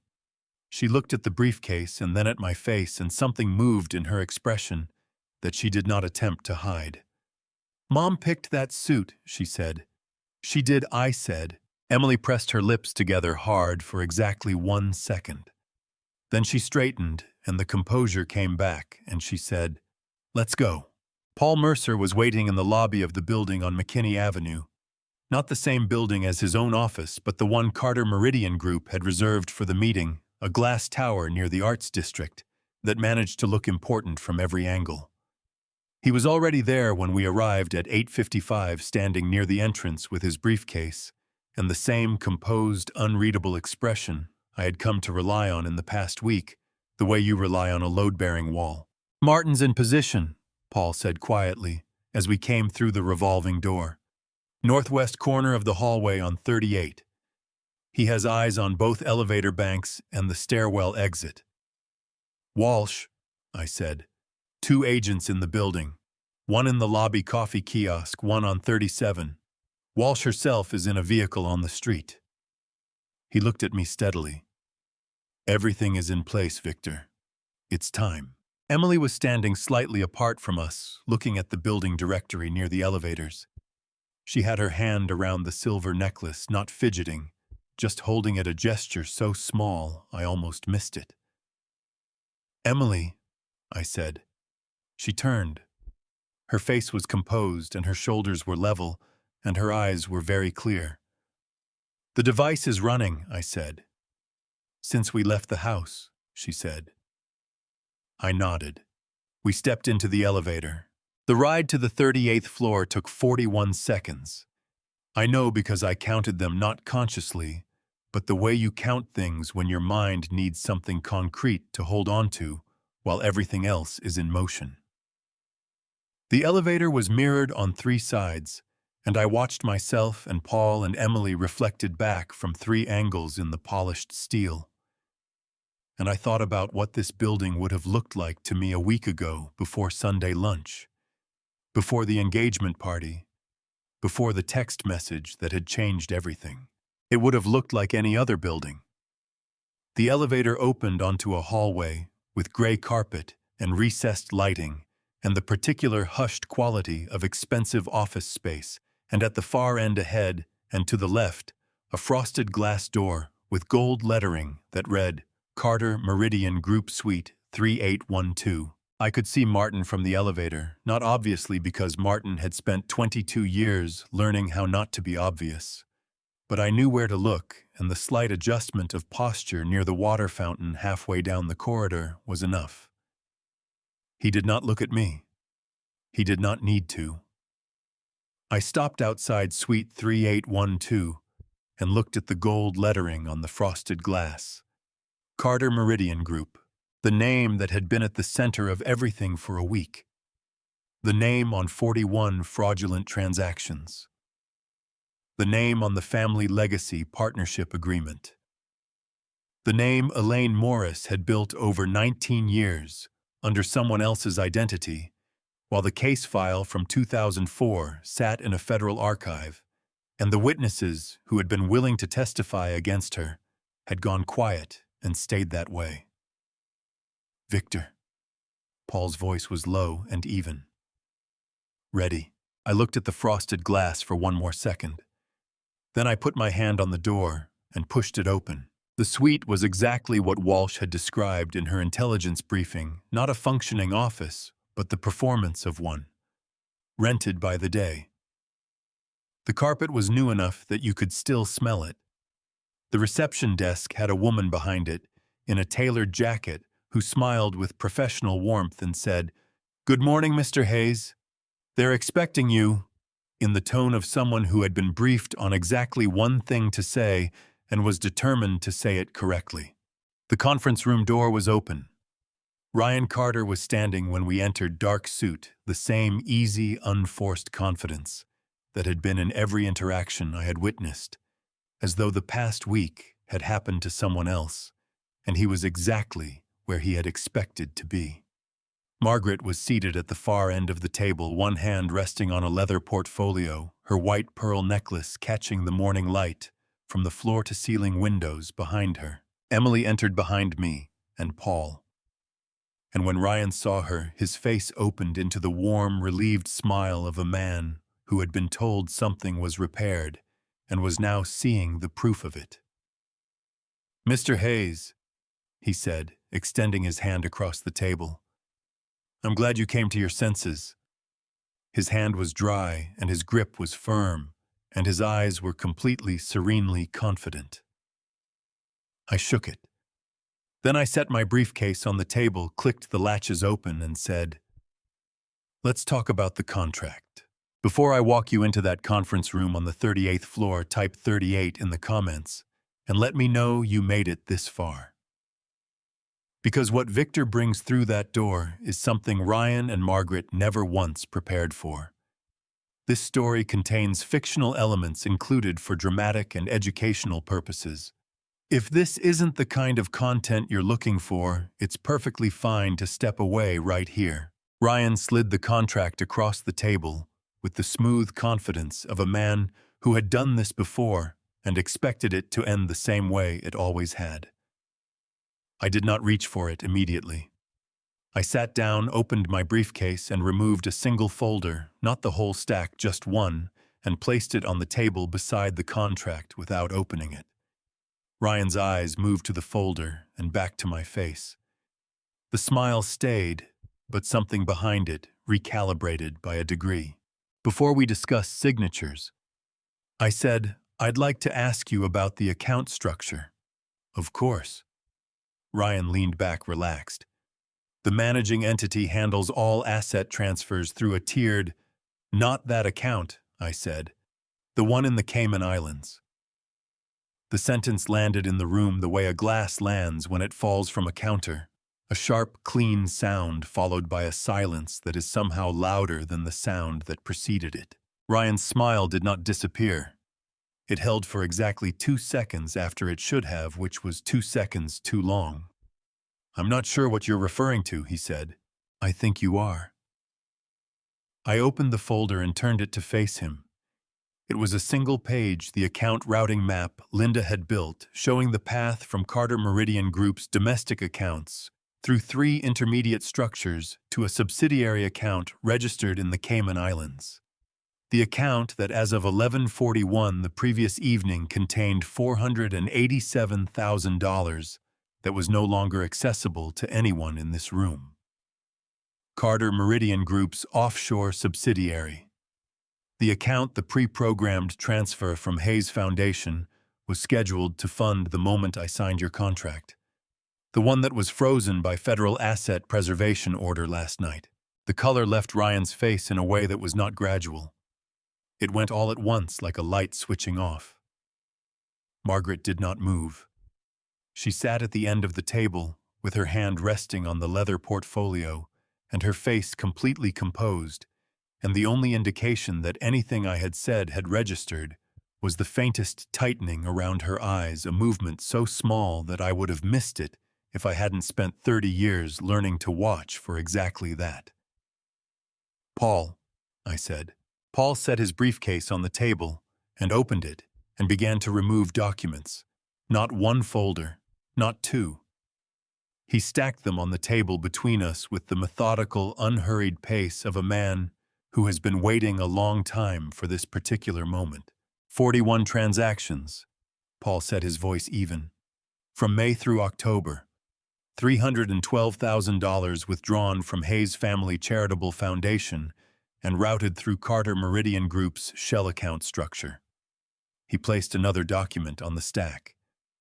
8 shell companies across 4 states, all sharing mailing addresses traceable to Margaret Carter. Another document. A pre-programmed wire transfer instruction buried 3 levels deep in the Foundation's banking system, set to execute automatically upon receipt of a signed family legacy partnership agreement. He set the last document on top. And a rented conference room booked for today under a corporate name with no active business registration in the state of Texas. Ryan's jaw tightened. He looked at the stack of documents and then at me, and the warmth that had been in his face since I walked through the door was completely, finally gone. "You have no idea what you're talking about," he said. His voice was still controlled, but the edges of it were not. "I have a very precise idea," I said. "I've had one since Tuesday morning." I looked at Margaret. She was watching me with the same steady, measuring attention she had turned on me at the engagement party, the attention of someone who has been in difficult rooms before and knows how to wait them out. "I'd like to ask you something, Margaret." She inclined her head slightly, waiting. "Elaine Morris used the same shell company architecture in 2004, I said. "Different names, same structure, same layering pattern, same shared mailing addresses." I paused. "You were very good at it then. You're better now." The room held its breath. Margaret's expression did not change. But something happened in her eyes, a single fractional shift there and gone in less than a second, the involuntary adjustment of someone who has heard a name they did not expect to hear and has not quite managed to absorb it before their face has already responded. It lasted less than a heartbeat. But Ryan saw it. He turned to look at his mother with the confused, slightly alarmed expression of a man who has just noticed something wrong in a room he believed was completely familiar. "What does that mean?" he said. "Who's Elaine Morris?" Margaret looked at her son. The fractional shift in her eyes was gone. The composure was back, fully restored, as though it had never slipped at all. "No one," she said. "He's trying to confuse the situation. Elaine Ruth Morris," I said, "is the name your mother used before she became Margaret Carter. 19 years ago, she was the financial architect of an $11 million insurance fraud operation in the Northern District of Texas. The case collapsed when 3 witnesses recanted under circumstances that were never adequately explained. I watched Ryan's face as the information settled into it layer by layer, the way evidence settles. She moved to Dallas 14 months ago. The same month, Carter Meridian Group began accelerating its activity in the nonprofit sector. The same month, your social calendar started to include charity events where women with foundation connections could be found. Ryan stared at his mother. Margaret looked back at him with an expression that was entirely unreadable. "Mom," Ryan said. His voice had changed completely. The confidence was gone, replaced by something younger and considerably less certain. "What is he talking about?" "He's talking about 20 years ago," Margaret said coolly. "It has nothing to do with today." "It has everything to do with today," I said. "Because the woman who designed the structure that defrauded $11 million from 3 insurance companies in 2004 designed the same structure that has been defrauding foundation donors and your previous victims for the past 7 years." I looked at Ryan. "You were executing her blueprint. Did you know that, or did she let you believe the architecture was yours?" Ryan's mouth opened. Nothing came out. For the first time since I had met him, Ryan Carter had absolutely nothing to say. Margaret's hand moved on the leather portfolio. A small, controlled gesture, the hand of someone repositioning, preparing for a different approach. "Victor," she said, and her voice was smooth and deliberate and aimed like a tool. "You're a 65-year-old man who is clearly struggling with the boundaries between professional history and personal reality. Emily has mentioned your difficulty adjusting to retirement, your tendency to see patterns that aren't there." She let that land for a moment. "Perhaps this conversation should include a physician." The attack was surgical. Undermine the source, not the evidence. Classic. Ryan recovered enough to add, "We're genuinely concerned, Mr. Hayes. This level of paranoia—" "Paul," I said. Paul turned his laptop to face the room. The screen showed the account routing map, the shell company registrations, the 41 transactions, the pre-programmed transfer instruction, the rented office booking, Daniel Warren's notarized statement, and Walsh's federal asset preservation order. Everything laid out in sequence, documented and time-stamped and verified by sources that had nothing to do with me. Ryan looked at the screen. The last of the color left his face. "There's also this," I said, and I looked at Emily. Emily reached up and touched the silver necklace. Emily unclasped the necklace with both hands. She did it slowly, the way you do something you have been thinking about for a long time and want to do correctly. Her fingers did not tremble. She brought the necklace forward and set it on the table in front of her, in the center of the space between herself and Ryan, and the small silver chain caught the morning light from the windows and held it. Ryan stared at it. "That's a recording device," Emily said. "It has been running since I left my father's house this morning. But the conversation it captured last night at the coffee shop on Henderson Avenue at 8 p.m. when you ordered me an oat milk latte and told me my father never had a chance, that conversation is already in the hands of the FBI." Ryan's face did something I had seen faces do before in courtrooms, when the moment of understanding arrives, and there is no more room to maneuver. The blood left it. The confidence left it.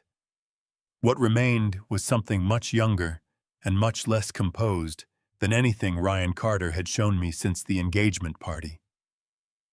"You were wearing that," he said.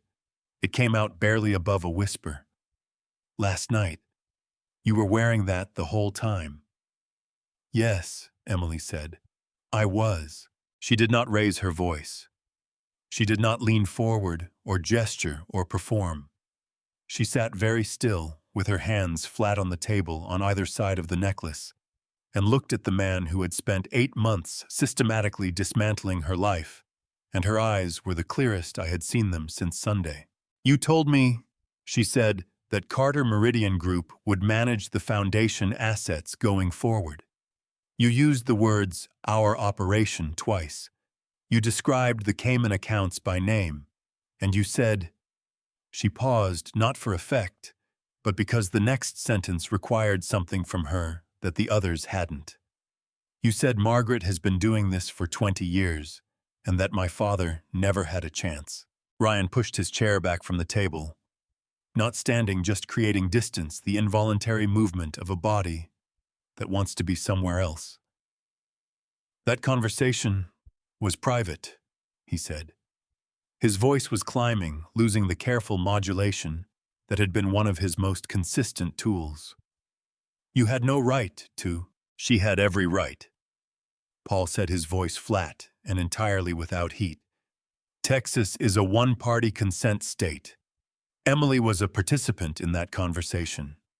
The recording is fully admissible in federal court. Ryan looked at Paul, then at me, then at the necklace on the table. Then he turned to his mother. Margaret had not moved. She was still sitting at the end of the table with the same composed, deliberate stillness she had maintained since we walked through the door. The stillness of someone who has been in difficult rooms before and knows that movement signals panic. Her hand was no longer on the portfolio. It was in her lap, out of sight, which told me more than the hand on the portfolio had. Mom, Ryan said. His voice cracked on the single syllable. Mom, what do we do? Margaret looked at her son for a long moment. Something moved in her face, not distress, not fear, not even the fractional shift I had seen when I said the name Elaine Morris. This was different. This was the expression of someone making a calculation and arriving at an answer they had actually prepared for. Don't say anything else, Ryan, she said quietly. But they have. I said don't. Ryan's mouth closed. Margaret turned her gaze to me. Steady. Measuring. The same gaze she had turned on me through the second-floor window of the engagement party estate, watching my car move down the driveway. The gaze of a woman confirming the position of pieces on a board. You built a strong case, Victor, she said. Her voice was conversational, almost admiring. Better than 2004, I'll give you that. The difference, I said, is that in 2004 you had time to get to the witnesses. You don't have that this time. She almost smiled. No, she said. I don't. Ryan was looking between us with the expression of a man who has just realized he is in a conversation that has been going on for 19 years, and he is the only person in the room who didn't know it. Mom, he said again, and this time his voice was not asking for strategy. It was asking for something else, the kind of thing you ask your mother for when you are a child, and the room has become too large and too frightening. Mom, who is Elaine Morris? Margaret looked at her son, and in that moment, for just a fraction of a second, something crossed her face that was almost human, a flicker of something that might have been regret, or might have been the ghost of an impulse toward honesty that had atrophied from years of disuse.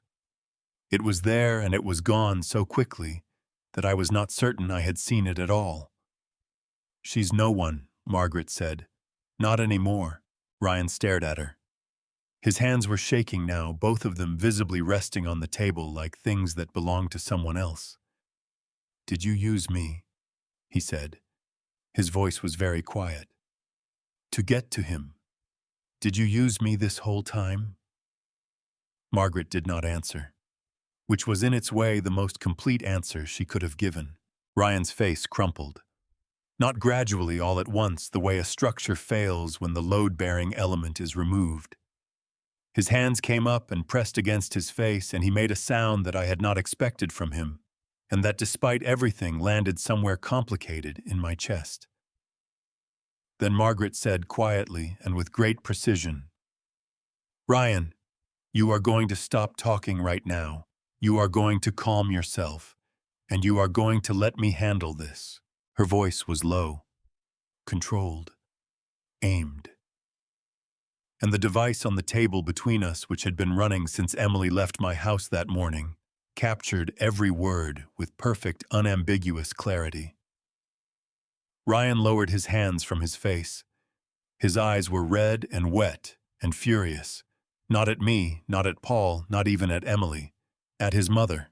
At the woman who had apparently just confirmed in the most efficient way possible that the answer to "Did you use me?" was yes. "You don't get to tell me to calm down," Ryan said.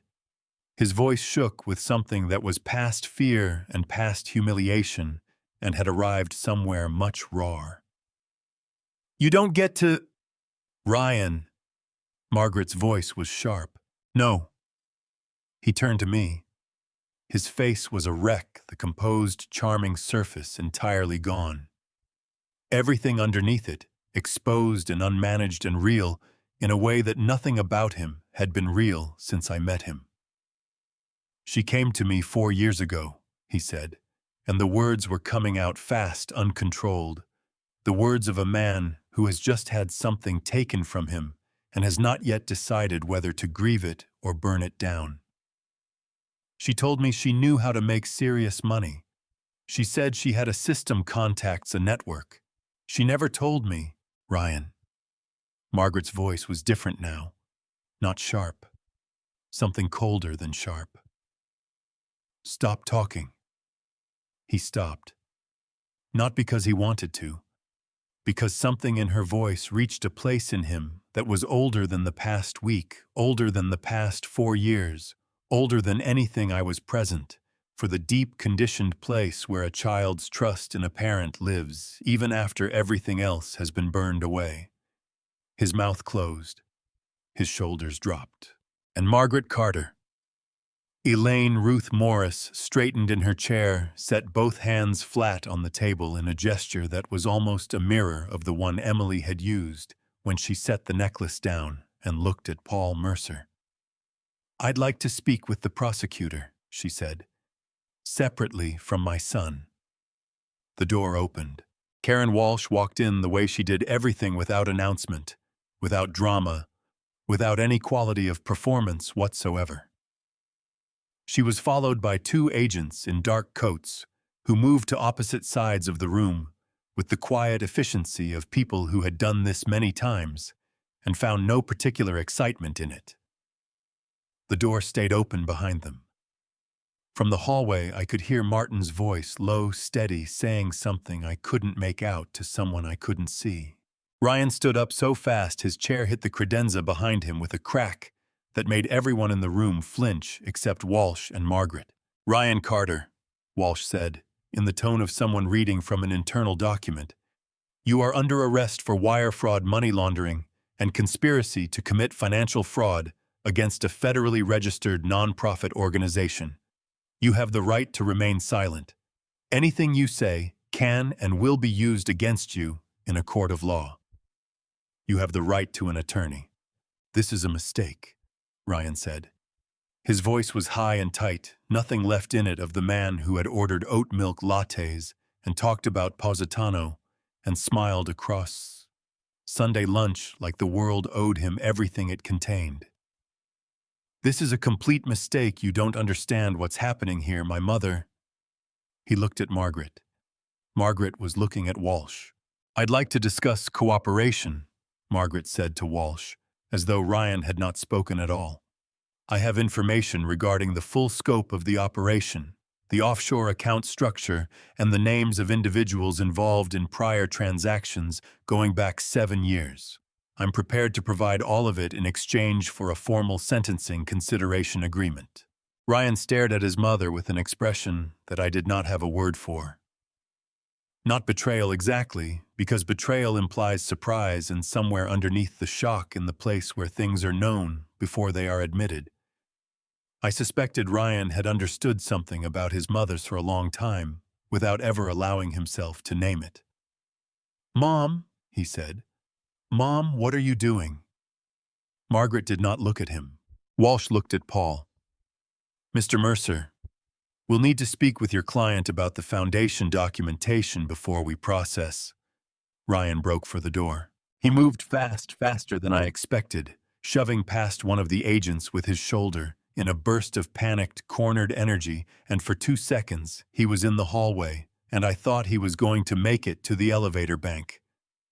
Then I heard Martin's voice, still low, still completely calm, saying, "That's far enough, son," and the sound of a body checking hard against a wall, and then nothing. 30 seconds later, one of Walsh's agents walked Ryan back into the conference room, with both of Ryan's wrists secured behind him. Ryan's face was flushed, and his tie was askew, and the beautiful, confident surface that had been his primary tool for as long as I had known him was gone so completely that looking at him felt like looking at a demolition site. Everything that had made the structure impressive now visible only as absence and rubble. Walsh nodded at the agent. Ryan was walked out. He passed Emily on the way to the door. He turned his head toward her, and his mouth opened, and I saw it. The impulse to say something, the reflex of a man who had spent 8 months using words as tools and could not yet fully accept that the tools were gone. Emily looked back at him. She did not step back. She did not look away. She stood with her shoulders level and her hands at her sides, and she looked at Ryan Carter with an expression that was not anger and not contempt and not grief. It was something quieter and more final than any of those things.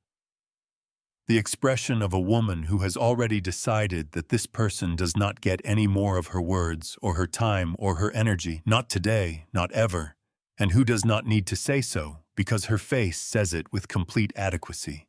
Ryan closed his mouth. He was walked out of the room. Margaret remained. One of Walsh's agents approached Margaret and read her Miranda rights in a low, even voice. Margaret listened without expression, then said she understood. She had not moved from her chair through Ryan's arrest, through his attempt to run through his being walked back in and out. She sat with the same composed, deliberate stillness that I had seen in her since the engagement party, and while one of Walsh's agents spoke quietly to her about the next steps in the cooperation process, she reached up and adjusted her pearl necklace with 2 fingers. A small, habitual gesture, the kind of thing a person does without thinking when they are waiting for something they have been waiting for a long time. She looked at me across the length of the conference table. "You're better at this than you were in 2004, she said. There was no bitterness in it, no anger, just the observation of a professional acknowledging the work of another professional. The foundation was a mistake, too personal. I let it become about you instead of about the money." She paused. "That was sloppy." "Yes," I said. "It was." Something that was not quite a smile moved across her face. "Your daughter is better than you were at her age." I looked at Emily. She was standing near the windows with her arms crossed over her chest, looking out at the Dallas skyline in the October morning light. The city spread wide and silver gray below us, ordinary and indifferent, and completely beautiful. "She is," I said. Walsh touched Margaret's arm. Margaret rose from her chair with perfect posture and walked out of the conference room without looking back at anything in it, not the stacked folders of evidence, not the silver necklace still lying on the table, not the chair where her son had sat when he understood what she had done. The room was very quiet. Walsh had mentioned the previous evening that Bill Haverford was already cooperating with federal investigators. His connection to Roger Dalton had been indirect, a recommendation passed in good faith through a network Ryan's mother had spent years quietly cultivating. He would not face charges, but his cooperation had helped close the last gap in the paper trail. I had known Bill for 15 years. I did not know what to do with that yet. Paul was already on his phone. One of Walsh's agents was photographing the documents on the table. From somewhere down the hall, the sound of elevator doors. Emily turned from the window. Her eyes were bright, not with tears, with something else, something that was coming from the same place as the expression she had worn when she looked at Ryan just now. Something that had been under the fear and the exhaustion and the 8 months of surviving inside a lie, waiting for the moment it would be safe to come out. She crossed the room to me and put her hand through my arm, the way she used to do when she was small, when the world was large, and I was the person who made it navigable. "It's over," she said. Her voice was steady, completely, finally, without effort, steady. "It's over," I said. We stood there together for a moment, in the quiet of the emptied room.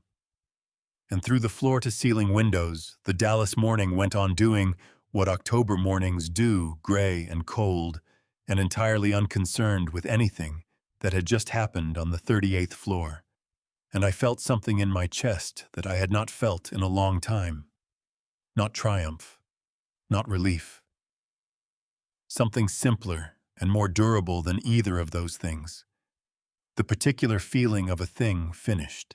Several months later, I sat in the third row of courtroom 4 in the Earl Cabell Federal Building on Commerce Street and watched Ryan Carter and Margaret Carter take their seats at the defense table for the last time. Ryan had lost weight. The suit hung slightly wrong on the man he was now. He kept his eyes on the table and did not look at his mother seated 10 feet away at a separate defense table as her cooperation agreement required. Margaret looked exactly the same. Emily was beside me, her shoulder against mine. 3 weeks earlier, she had delivered her victim impact statement in a small room in this building, 40 minutes, no stops, no tears. When she finished, she folded the pages into her bag and took me to dinner on Henderson Avenue. We talked about the Foundation's tutoring program. She ate a full meal. She laughed twice. I was watching the defense table when the courtroom doors opened behind me. The quality of the room shifted before I understood why. People turned. I turned. A woman in a blue coat was making her way down the center aisle. Dark, curly hair, mid-30s, moving slowly, taking in everything, the room, the gallery, the defense table, with the careful attention of someone who has been away from the world for a long time and is relearning how large it is. Emily grabbed my arm so hard I felt her pulse. "She came," Emily breathed. Rebecca Crane. Victim number 5.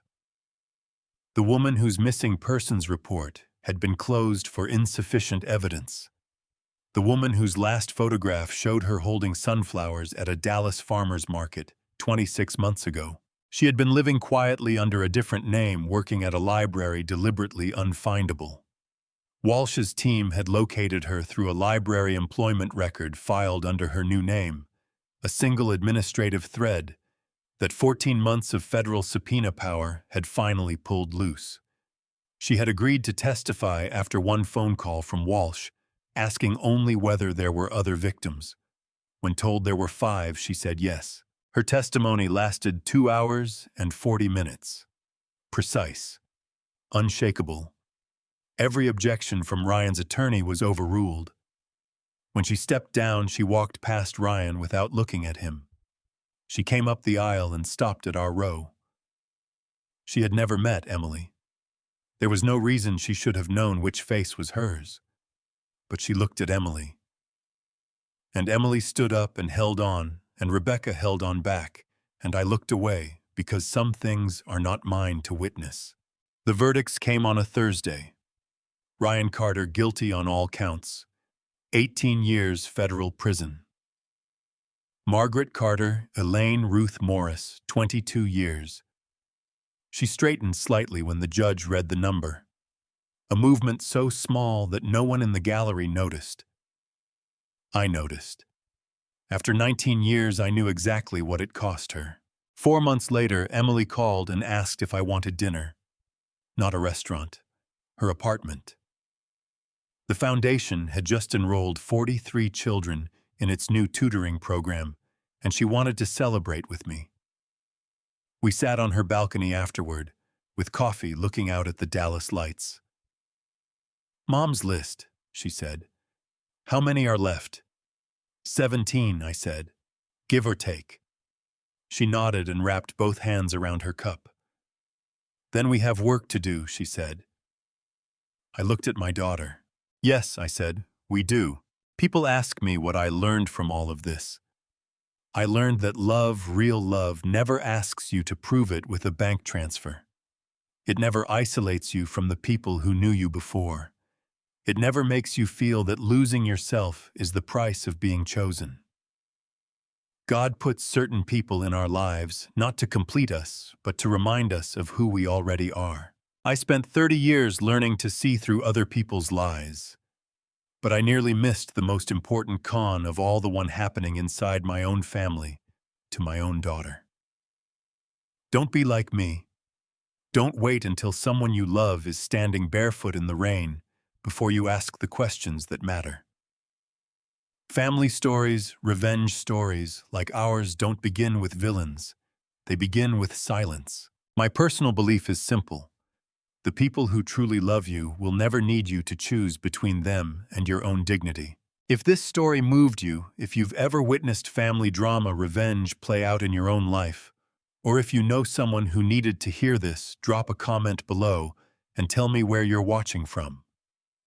Share this with someone who needs it. And if stories like this one speak to you, subscribe so you never miss what comes next. Family stories, revenge, and family drama, revenge, real, raw, and human. That's what we do here. Family drama, revenge. Family stories, revenge.